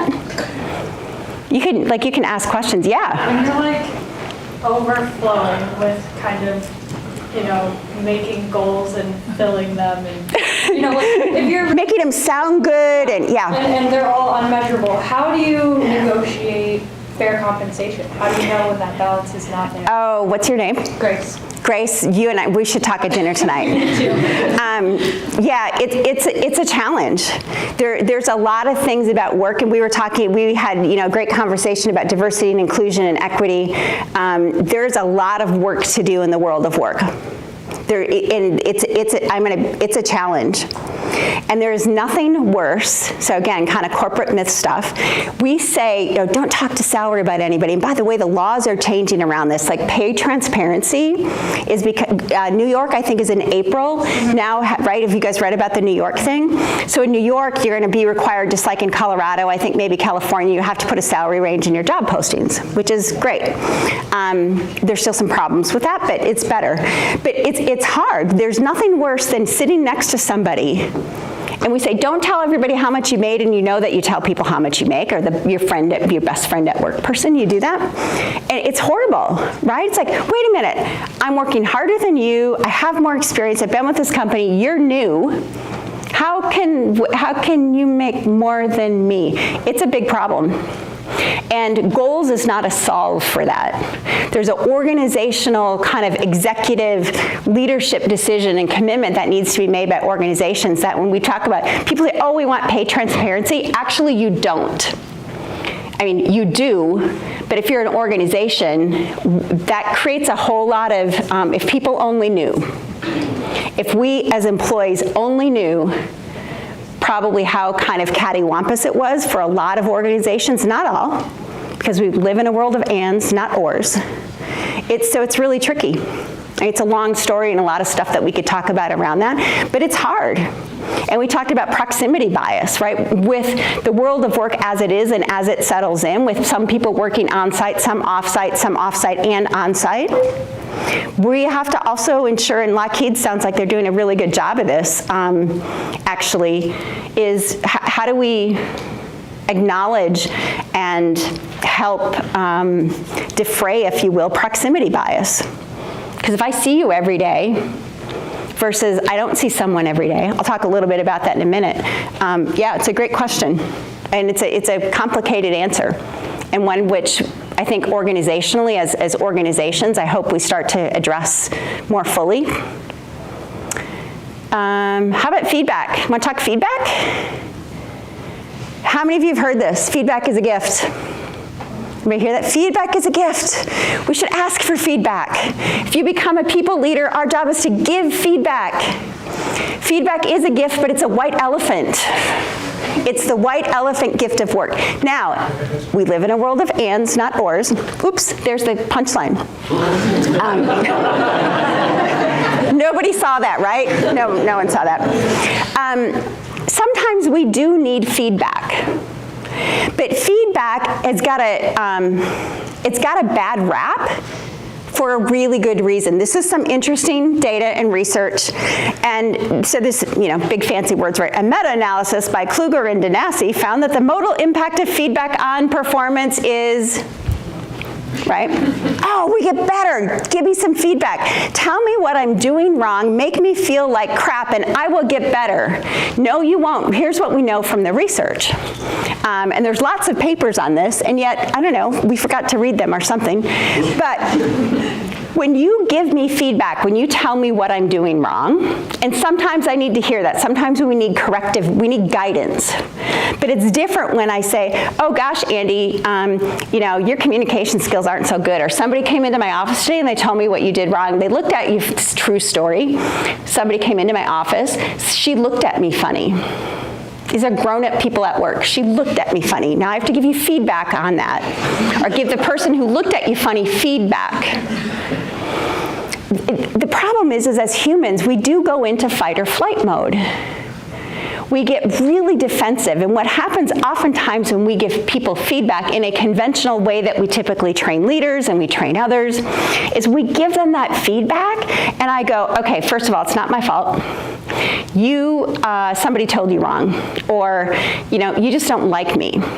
Or did you read that thing that we're supposed to do? Because I did that thing I was supposed to do, and now you think I did it wrong, but I didn't really do it wrong. It's really your fault. So all of those things, as humans, this is what really happened. So Again, not saying that we sometimes don't need some corrective guidance. And Charlie, I don't know if you remember this when you read The 9 Lies About Work, Marcus's book, but the best thing out of that book that Marcus wrote was, rather than saying, giving that kind of feedback thing, is to say, my reaction to that was, hey, I went to this presentation, I watched you online for this Miami thing, and my reaction to that was, you kind of were a little bit too snarky for my taste. Ah, that's really good to know. Because you're owning your own response. You're not telling somebody they did something wrong. You're simply saying, hey, my reaction to that was, this is how I experienced it. I don't know how anybody else did, because I'm not you. But this is how I experienced it. So tip number 1, if you've got to give somebody feedback, or if you had kind of an experience that wasn't so great, take ownership of your reaction. Don't project it onto that person. They're much less likely to have a fight or flight response. And it's game changing. Who knows this one? Anybody? What's measured gets done? Balanced scorecard people. How many, like, myth of, right? What's measured gets done. What's measured gets managed. We say that all the time.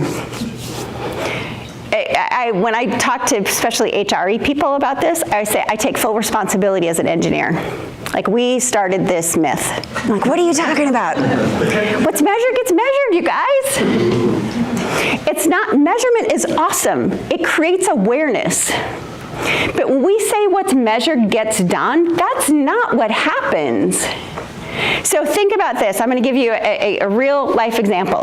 I wake up in the morning and I step on the scale. I go, oh. Even though I've been running and doing all the right things, I step on the scale every morning. Stepping on the scale every morning gives me awareness about how much I weigh. Am I making progress by eating better and exercising more? But it doesn't help me, it's the action of stepping on the scale does not help me lose weight or change my weight. It simply brings awareness to where I'm at. So perpetuating this myth of what's measured gets done and what's measured gets managed causes many of us to create incredibly complicated scorecards, metrics, Excel spreadsheets with all kinds of stuff on that the things that we're actually doing don't actually impact. So what's measured gets measured. So measurement and movement are 2 different things, 2 different actions, both incredibly important. So I'm going to give you an example of that. And somebody posted online on LinkedIn about employee engagement. Are they here? One of the students. Somebody did. I don't know, they said, oh, Amy's going to talk about engagement. Oh, you did? Awesome. Oh, that was me. Thanks, Hannah. This is for you. I wasn't even going to talk about it. And maybe somebody helped you to say that, but anyway, this is for you, and you can just say, yes, I really am interested in it. So the first thing I want to do when I talk about engagement, I'll tell you about measurement in a minute, is I want to define what we're actually measuring. So using employee engagement as an example. Or if you say employee engagement, you go, okay, we should go measure that, and we make up a whole bunch of questions and we go do a survey. And by the way, in organizations, we usually find out this. People, employees will say, our communication isn't great. I want to get more recognition. I want to get paid more. I want more work-life balance. And my manager stinks. That's what they say. And every single time, that's what we learn. I mean, that's pretty much what, right? Over and over and over. So part of the fundamental problem with that is that we need to define what we're actually going to measure. In our world, our definition of employee engagement are the emotional precursors to extraordinary work. So really clearly defining what you're going to measure is step 1. Having really smart, in our world, we use psychometricians to figure out, now how do we go measure that very thing in the world, in the real world of work? So employee engagement for Hannah, this is how we do it. So through lots of research, if any of you guys know the work that happened at Gallup around employee engagement, these items will look incredibly familiar to you. We redid that research. In fact, we just did a global study. It's been fielded and back in, being analyzed right now to make sure that these items are still relevant. We do that about every other year. But these are the 8 items that we found, I'm going to say, are the most kind of powerful indicators of somebody's engagement. We measure it a little differently. I'm going to show you some data. We use a measurement called % fully engaged. You can think about it as all in. There's an interesting thing that we found about scales. and how people respond to scales. Like if you've done these, right, surveys, you probably do them for professors, right? On a scale of 1 to 5, here's these 10 things, scale of 1 to 5. What's interesting about how we respond to scales is that 4s often behave much more like 3s than they do 5s. So when you look at a survey response, and usually we report those survey responses as percent fully engaged, percent favorable, not percent fully engaged, but percent favorable, an average of a 4 and a 5, we're looking at kind of a very smooshy kind of a number, because 4s are oftentimes more like 3s than they are 5s. So we use a metric called percent fully engaged. Just think about it all in at work. And we were talking, Raymond and I were talking about measuring stuff before, a little bit about survey stuff and measuring performance. And one of the things, I could talk about this for 2 hours, but one of the things that's kind of interesting is we're not asking people to rate anything. We're asking them to rate themselves and their own experiences. As humans, we are really bad raters of other people. There's this phenomenon called the idiosyncratic rater effect. And the bottom line of a meta-analysis of the idiosyncratic rater effect data says that 61% of my rating of Louise is more about me than it is Louise. Which is why when we do performance reviews, those of you that have been through that process, it's one of the reasons why we feel so crappy when we get done with it, because it doesn't reflect us, it reflects the person doing the rating more than us. Right? Like, oh, that's what is happening. It's only one of many reasons why it's a flawed process, but nonetheless. So when we're looking at these, we're asking the person, what is your own unique experience at work? And responding to that. So this is how we measure employee engagement. It's important to understand that, be clear about what you're going to measure, understand that what's measured does not get done, but it does give us awareness about, in this case, how people are experiencing work. So that's employee engagement. So which probably begs the question, if that's how we measure it, how do we get more of it? It's super important. I think everybody, like you don't have to, anybody would say that. Employee engagement's really important. It is. But how do you actually move the needle? Like I said, typically when you do employee engagement surveys, what you learn is communication, bad managers, I want more money, work-life balance, all those things. Recognition is usually the other one. And you probably know this, you don't need to look at the data or any research, that at work, leaders are important. You all have been studying this and been deep in it for as long as you've been part of the Lockheed Leadership Institute. And one of the myths around leadership, and Charlie knows this because he read the book, one of the myths around leadership is that there is some magic leader model. Sometimes we call it a competency model in the world of work. And depending on which book you read or which article you read or which PowerPoint presentation you go to, or who knows, somebody's thoughts on something, we create this beautiful model. And so for those of you that have worked for people, had managers, leaders, supervisors, I don't know, like who's had more than one manager? Anybody? Okay, so who's this? Travis. Travis. Okay, so Travis, you've had more than one manager. Were they good? Were they kind of good? Yeah. Kind of, okay. So just think about if they were both awesome. Did they lead the exact same, were they the same way? Like, did they have the same approach? No. No, pretty different? Yeah. Anybody else have different experiences with different leaders, even awesome leaders? Yeah, right? They're different. And so when we think about that model, and by the way, this holds for more than leaders. Engineers, programmers, it doesn't matter. We make these like idealistic models that no one is ever going to fit into, or one person or a very few number of people fit into.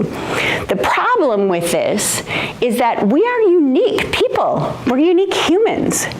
And when it comes to leading in particular, what we do know is that, yes, leaders are incredibly important. Some research from Gallup says that 70% of the variance of your experience at work comes from your leader. So if you think about, we're kind of running down the middle, if you think about everybody had the same experience at a baseline, we're kind of having this fine experience. Your leader can either make you go up here or down here. All things being equal, Your leaders, the person that you report to, if you will, whether they're on an org chart or not, is responsible for 70% of the variance in your experience. So that most important person at work, no matter what you call them, they are your most important person at work because the data and research, at least from a conceptual perspective, tells us that. And the one thing, I said there was no model, there kind of sort of is. That one thing that the best leaders do is this. There is one thing, and think about this, like Travis in your experience, right? And anybody, your experience with leaders, there's one thing that the world's best leaders do, and we've studied it. This is how we know this, and this is why we kind of, I don't want to say poo-poo, but challenge some of the common thinking around leaders and leadership. The one thing that the best leaders do, every single one of them, is they pay attention to you. As humans, like it is the one thing we crave. I want to be seen, heard, and valued for me. And the best leaders do that. They pay attention to us. It seems so simple, but yet it doesn't happen. And it's actually really simple to do. So I'm going to teach you all how to do it right now. Okay? This is how you do it. We call it a check-in in our world. You can call it whatever you want, a one-on-one or whatever. This is what the best leaders do. In general, by the way, it's, everybody differs. So I'm kind of giving you the generalization here. First of all, it has to be one-on-one. So a one-to-many interaction, like team leader to team, that's great, important. You talked about communication, Bryce, about organizational, a CEO, especially during pandemic, by the way, frequency, frequency, frequency. I don't know if I put this slide in here or not, but frequency is the new currency of work. Like that is, it's all about frequency.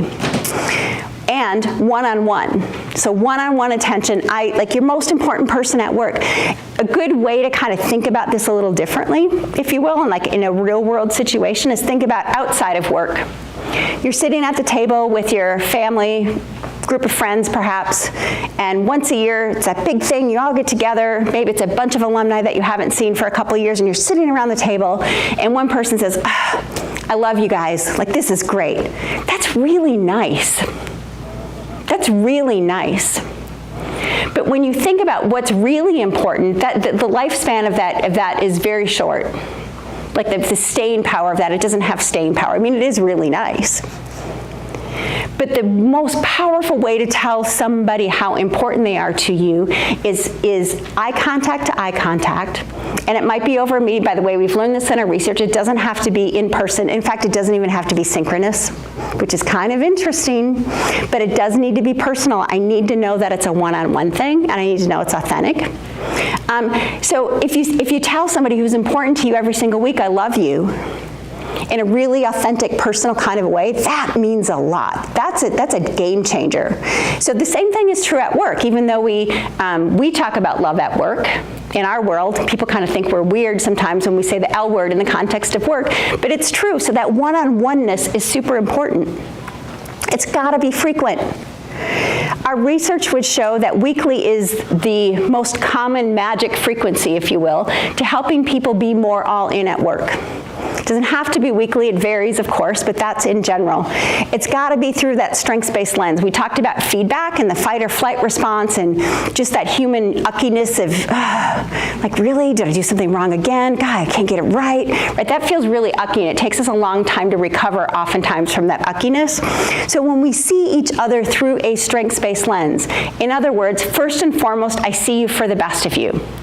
I see you for all of you, but I'm going to lead with that your own unique best rather than leading, think about feedback again, through that, oh, you didn't get it right, or you're different from me, or you're doing something else. No, first and foremost, I see you for your own unique best. So that strengths-based lens is super important.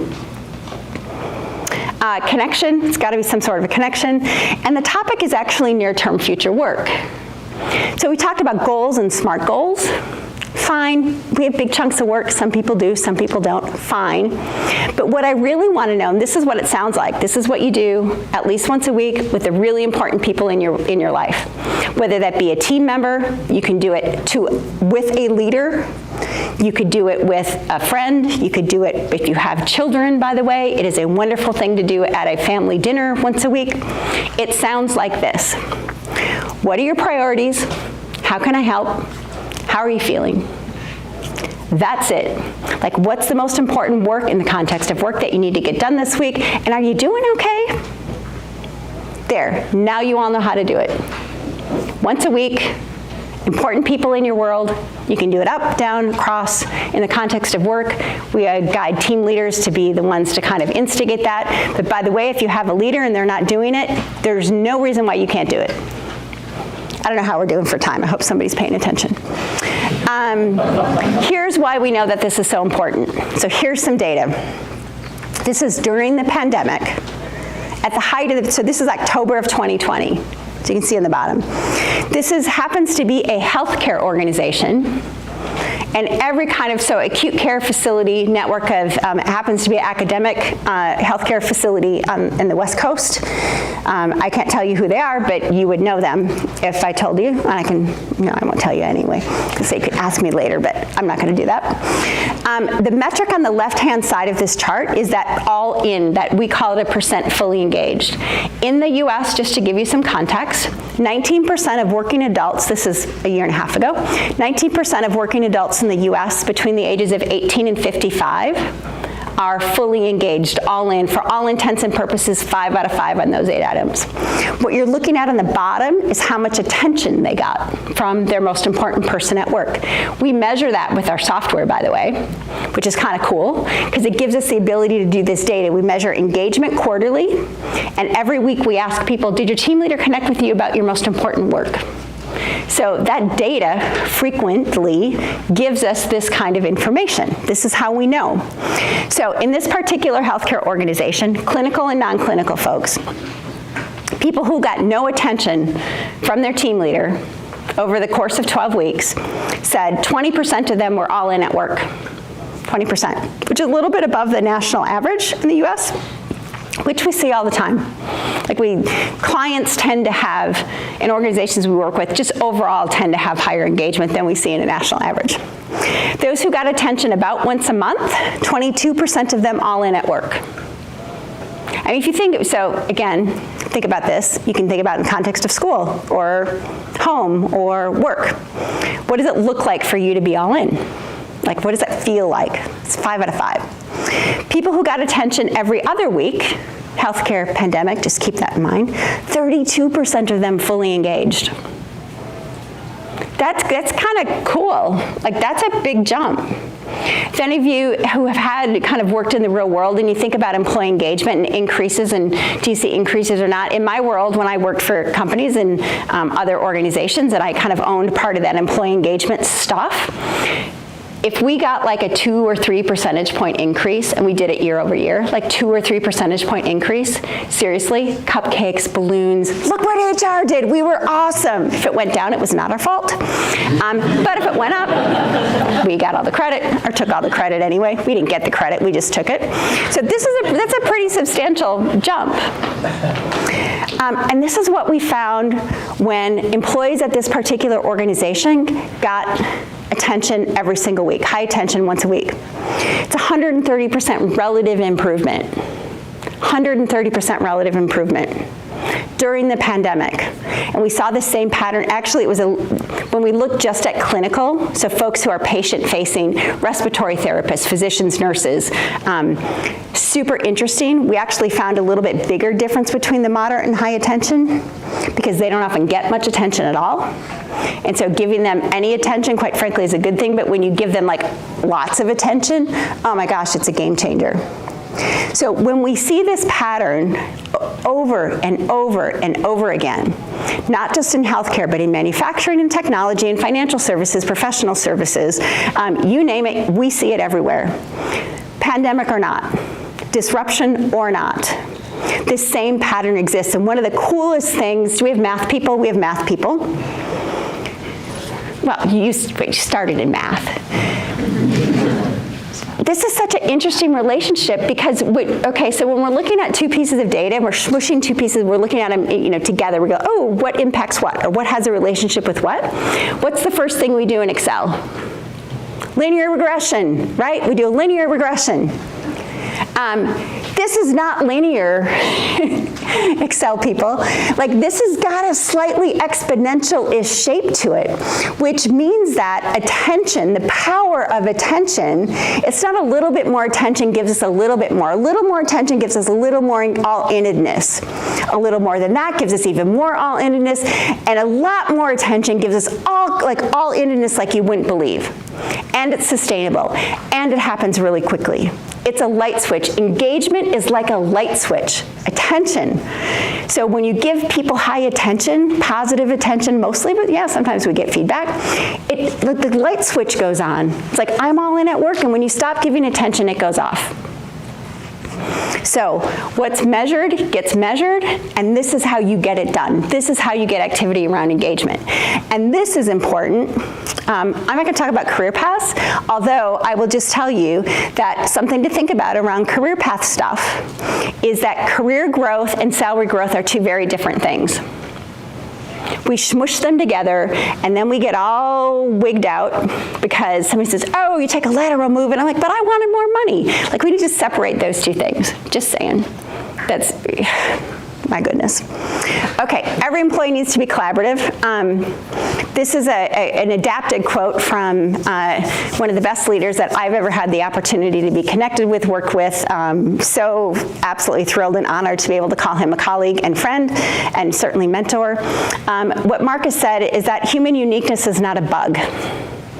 It's a feature. I add this squashed and amplified in there, so that's why I said adapted. But human uniqueness is not a bug. Just like we said, there's no one leader model, there's no one engineer model, there's no one HR model. You are all, and we are all, very unique human beings with gifts and talents. And that's what makes us special as a human. And so our uniqueness is not something to be conformed or squished into a certain box or model. It's something that we should amplify. We need to amplify that. So here's a way for you to think about this. You might want to either write this down or draw a picture or something of it. We talk about this in our world a lot. So if you think about a strength, it's something that you love to do. Here's the L word. Yep. At work. I'm saying it. A strength is something that makes you feel strong. By the way, work is an emotional thing. It's an emotional activity. This is why do we pretend that it's not? We process it, right? Things can be processed. People cannot. So when you think about the things that we love to do and the things that we actually know how to do or can do, they're not always exactly the same, and they have kind of a unique thing. So if you think about something, for example, that it's kind of fine, you don't know yet, maybe you haven't had that much experience with it, and you're not really all that good at it, you might still be in learning mode. You're kind of learning it, right? You're kind of in, it's fine. When there's skills that you're really good at, but you don't necessarily love so much, you're proficient at them. And maybe we'll talk about how you might be able to go from proficient to something else, but skills you're proficient at. You can, write a macro in Excel. You can draw blood. Those look pretty much the same for everybody. So skills, you get to proficient. And by the way, then you kind of sort of top out. You can become an expert, but how do you become a master? Well, you get from learning to proficiency with training or learning or sometimes even experience. But if there's things that you're not so good at and you really like them, we call those hobbies. It's a hobby. It could be singing, except some of, Will is I don't know, Will's more than a hobby because he's really good at it, apparently, because he's in the Glee Club. I was going to ask him to sing, but I won't do that, maybe later tonight. I don't know, is there wine or beer at dinner tonight? Then maybe Will will. Anyway, sorry, not going there, even though I was thinking about it. So we call that a hobby. And here's where the secret sauce happens. The secret sauce happens when there's stuff that you can do, that you're good at, that you're proficient at, and you love it. So those things that you do where time flies by, those things that you're working on and you go, oh my God, how can it be 4 o'clock already? Those things that you actually look forward to doing at work. Now, I'm going to do a little plug for Marcus's new book. It's called Love and Work. And one of the, just again, amazing things, brilliant things that he's talking about, because people, you've heard this, right? Oh, do work that you love and you'll never work another day in your life, right? Really, like that would be super nice. Me, I'm very lucky, but most of us don't get that opportunity. What he's talking about, which is so good to think about, you guys, is find love in the work that you do, whether it be little or big. So the book comes out in April. Again, it's the one thing, like, go buy the book because that would be nice. But if you don't, find love in the work that you do. Find love in the relationships that you have.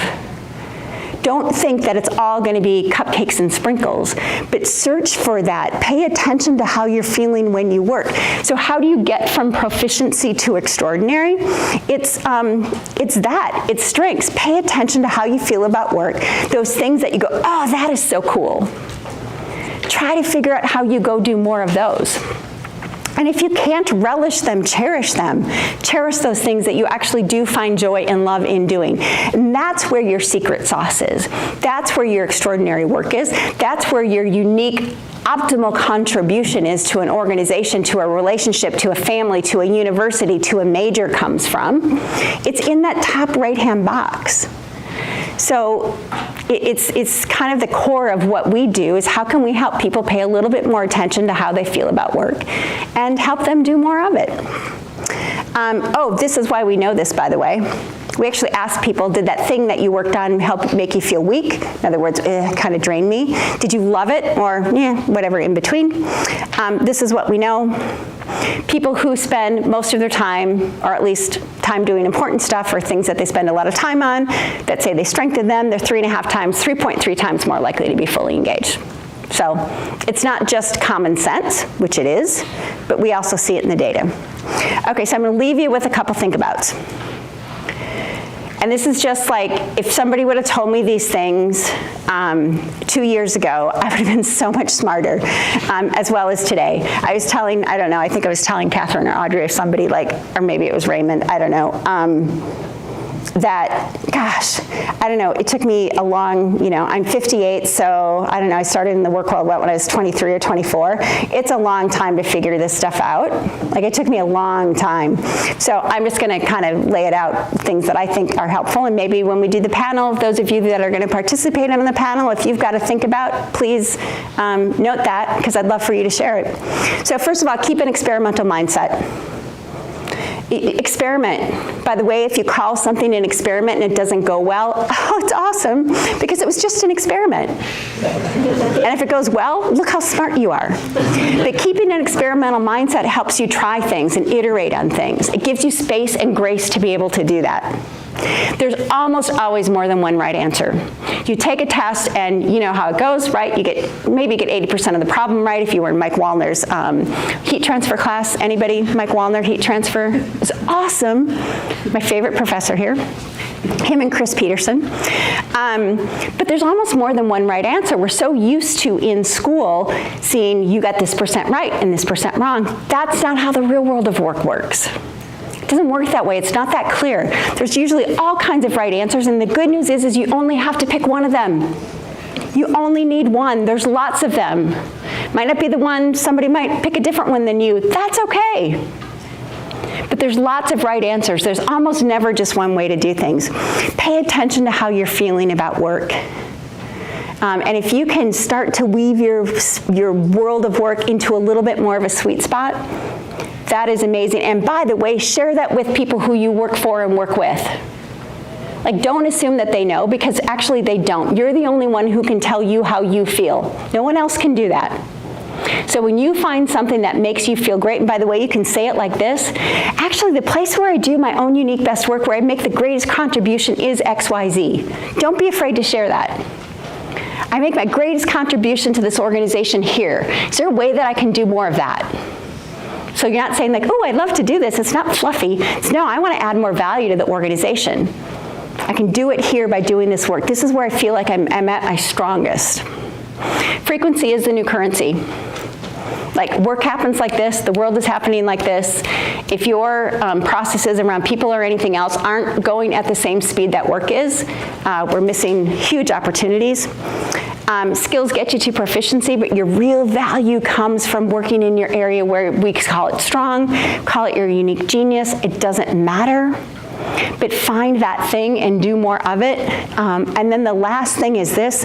I was gonna bring stickers and I forgot. If you want some, let me know. Give me your address and name or message me on LinkedIn. This is so important that I actually got stickers made and I gave them out. We are so used to, again, it's a fight or flight, it's a human thing. We're very used to when people say something, and especially those human interactions at work. Again, Bryce was so brilliant this morning, thank you for that.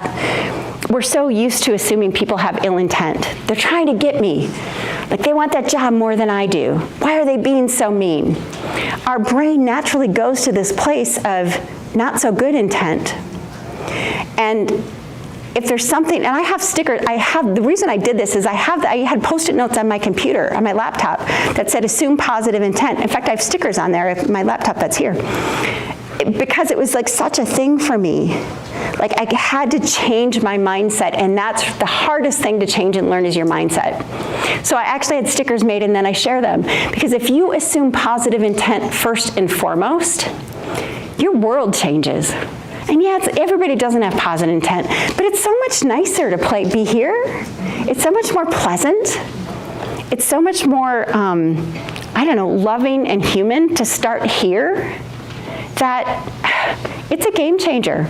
So if you want stickers, let me know. I will send them to you. So the last big thing about is to assume positive intent. So I probably went way over per usual, but thank you all for having me, and thanks Louise.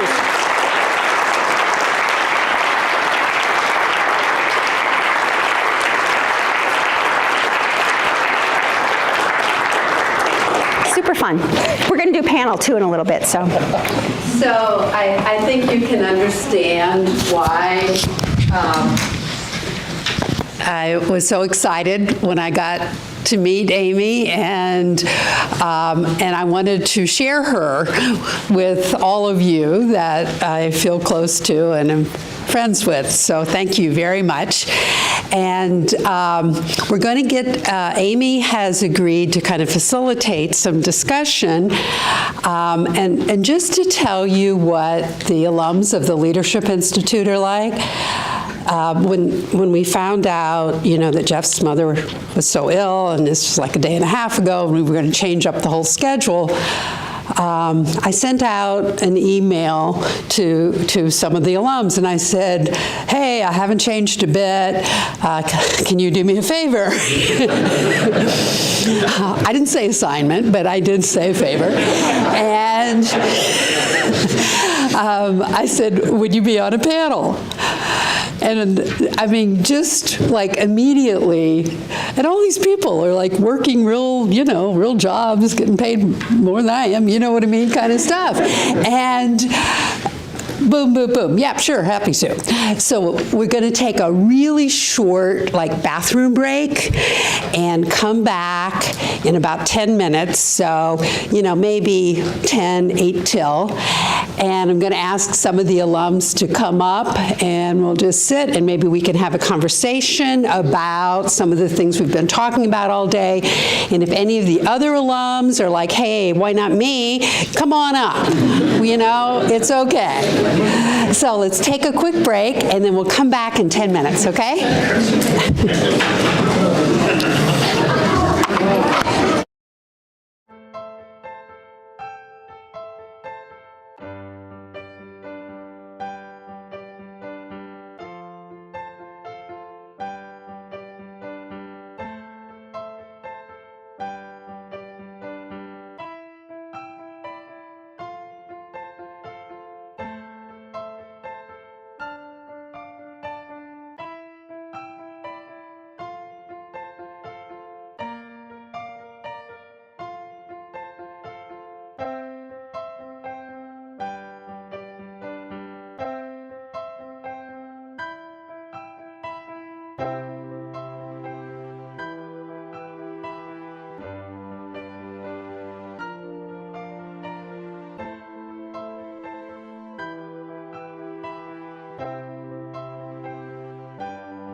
We've had a great day, and we have one more person that's going to be with us this afternoon who is really, really special. And one of the things that matter when you're in a job is that you're connected with your company and what they do for a living. You know, that's that purpose-driven part.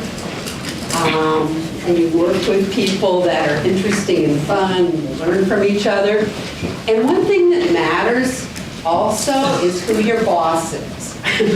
So this happens to be my boss, Dean Bina Sukumaran. Dr. Sukumaran is the Dean of the College of Engineering and Computing. And I can tell you that she has been leadership is just amazing in all the ways we talk about. And her support for the Institute has made a total difference. So I really hope that you'll get a chance.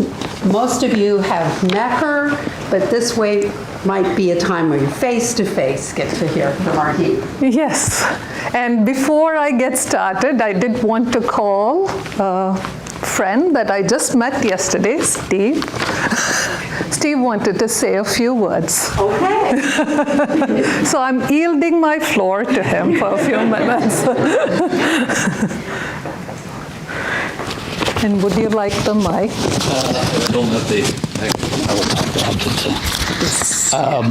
My name is Steve Brockman, and I had the fortune to be, along with Louise and Andy Olson and several people, some of the first people to the gate on establishing the Leadership Institute. It was back around 2010. A group of us gathered together and formulated the process for which we thought this would all evolve. And it wasn't a straight line. It was, like most things, a zigzag line. We tried some things that didn't work. We tried some other things that didn't work.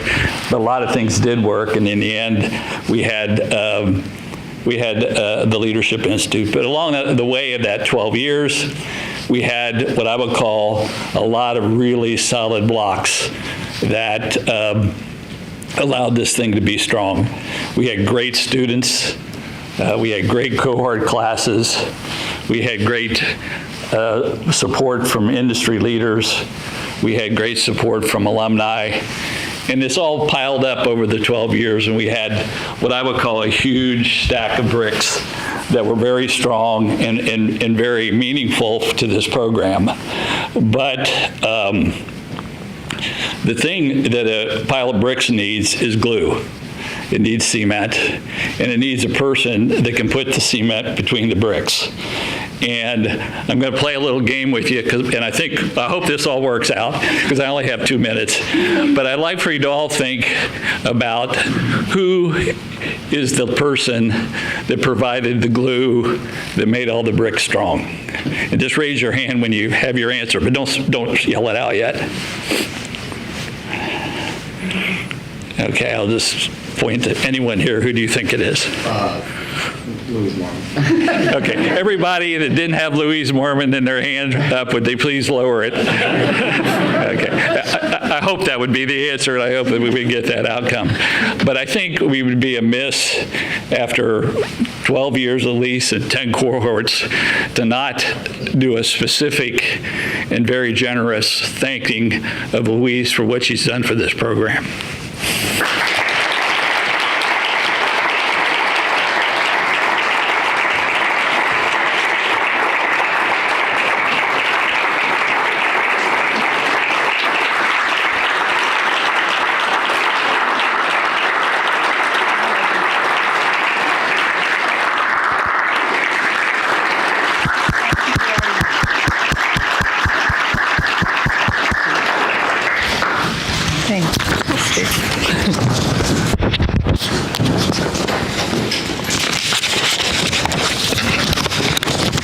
So I wrote a speech, but I've thrown it all off.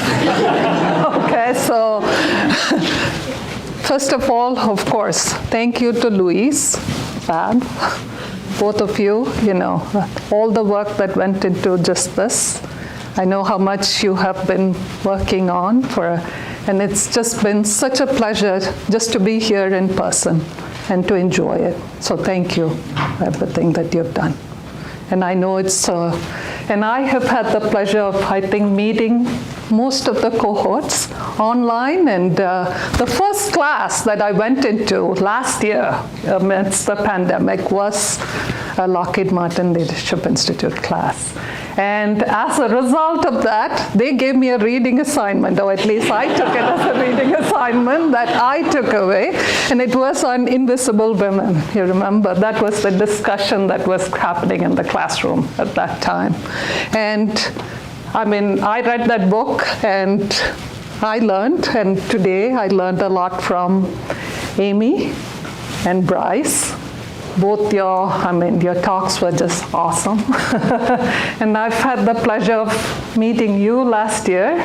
Bryce, this is the first time, so, but it's just to take a look at, and this is something I think that has made my, career here at Miami so rewarding. It's meeting alumni like yourself, because I see what the college graduates and what institution graduates, and it gives me hope. And Audrey, I'm not going to lay it on your shoulders, because I did have that in my talk.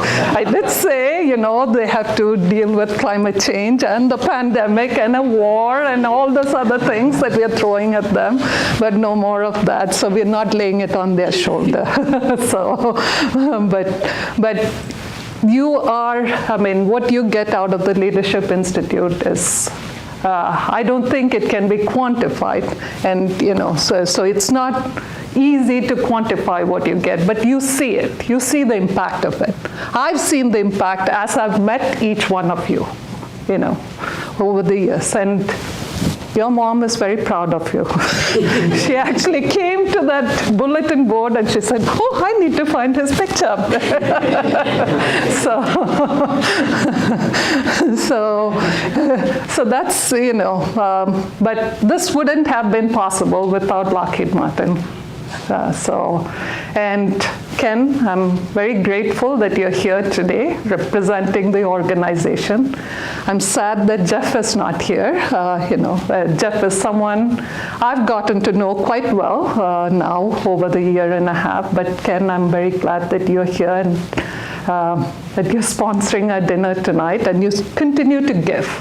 And you didn't expect anything much in return. That's how I feel. But, this is what you got. And it is amazing what you invested in and what you helped build here at Miami. And very grateful for that support. Our alumni, old and young, generations, Z, Y, whatever generation, baby boomers, everybody's in the room. And we all had a discussion today. I think we bridged the gap.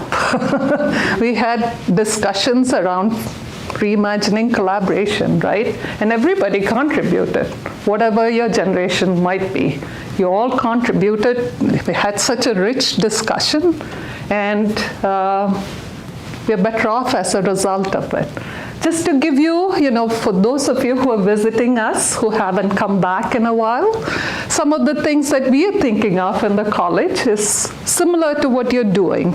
Because I hate these departmental boundaries. I'm sure when you went to work, you don't see that.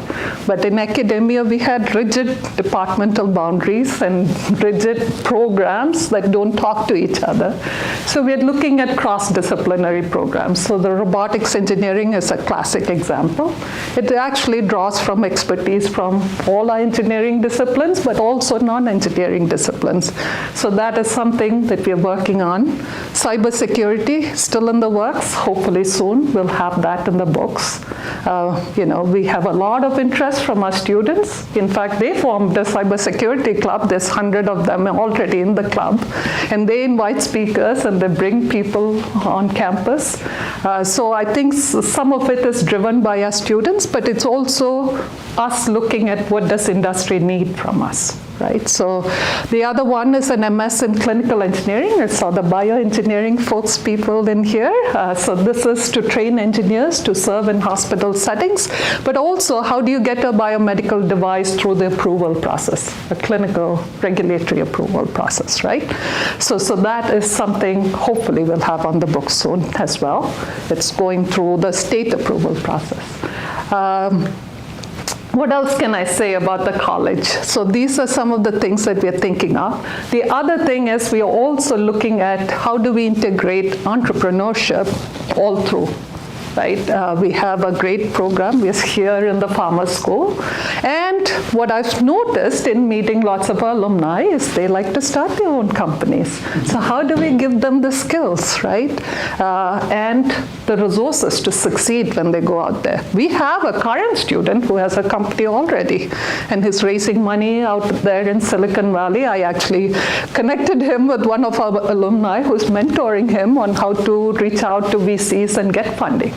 Right? So if we can do some of that in-house, so we are trying to be what we call a KEEN school. That's an engineering entrepreneurship network school.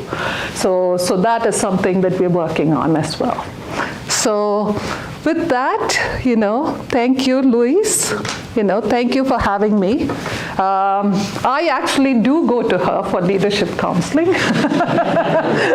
She is someone I turn to because I know I will get a very objective view, and she will guide me in the right way, right? And I'm not afraid to ask for help. And like lots of you in the room, I also have imposter syndrome, but I'm trying to get past that, right? But I do ask for help, and I do rely on Louise a lot. So she is someone who's near and dear to my heart now. We actually know each other's families even, at least I know of them. And so that's my CEC for you. Right? We are a family. And I do think of you. This morning, actually, when I walked into the building and I saw you, all of you there, it did make me emotional. Because it was like, oh my God, my kids have grown up. So I'm very proud of you. So thank you, Cohort 10, for everything, for putting this together. I heard you even had to learn to iron. Right? So think about the skills that you just learned by putting this together. So thank you for all the hard work that went into this. It's a huge success, and you should be proud of it. So thank you. Thank you very much.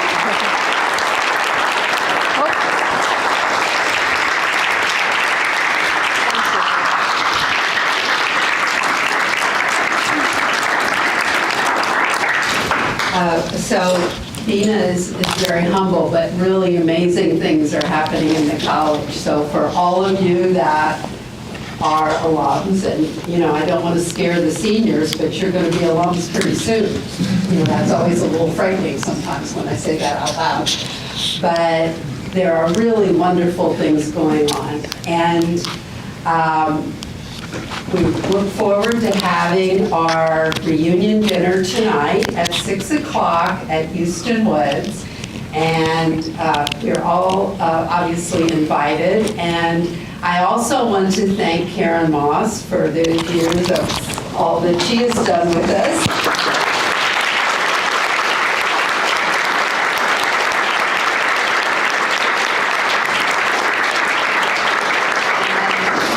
I definitely want to thank Fabian, who some people have asked me how you pronounce her name. And I said, just think of fabulous. So she has joined us this year. So it hasn't been very long, but has jumped right in and gotten to know all of you and helped make all of this possible. So huge, huge thanks to you. And lastly, one big hand before we close for Cohort 10. I think they did a great job.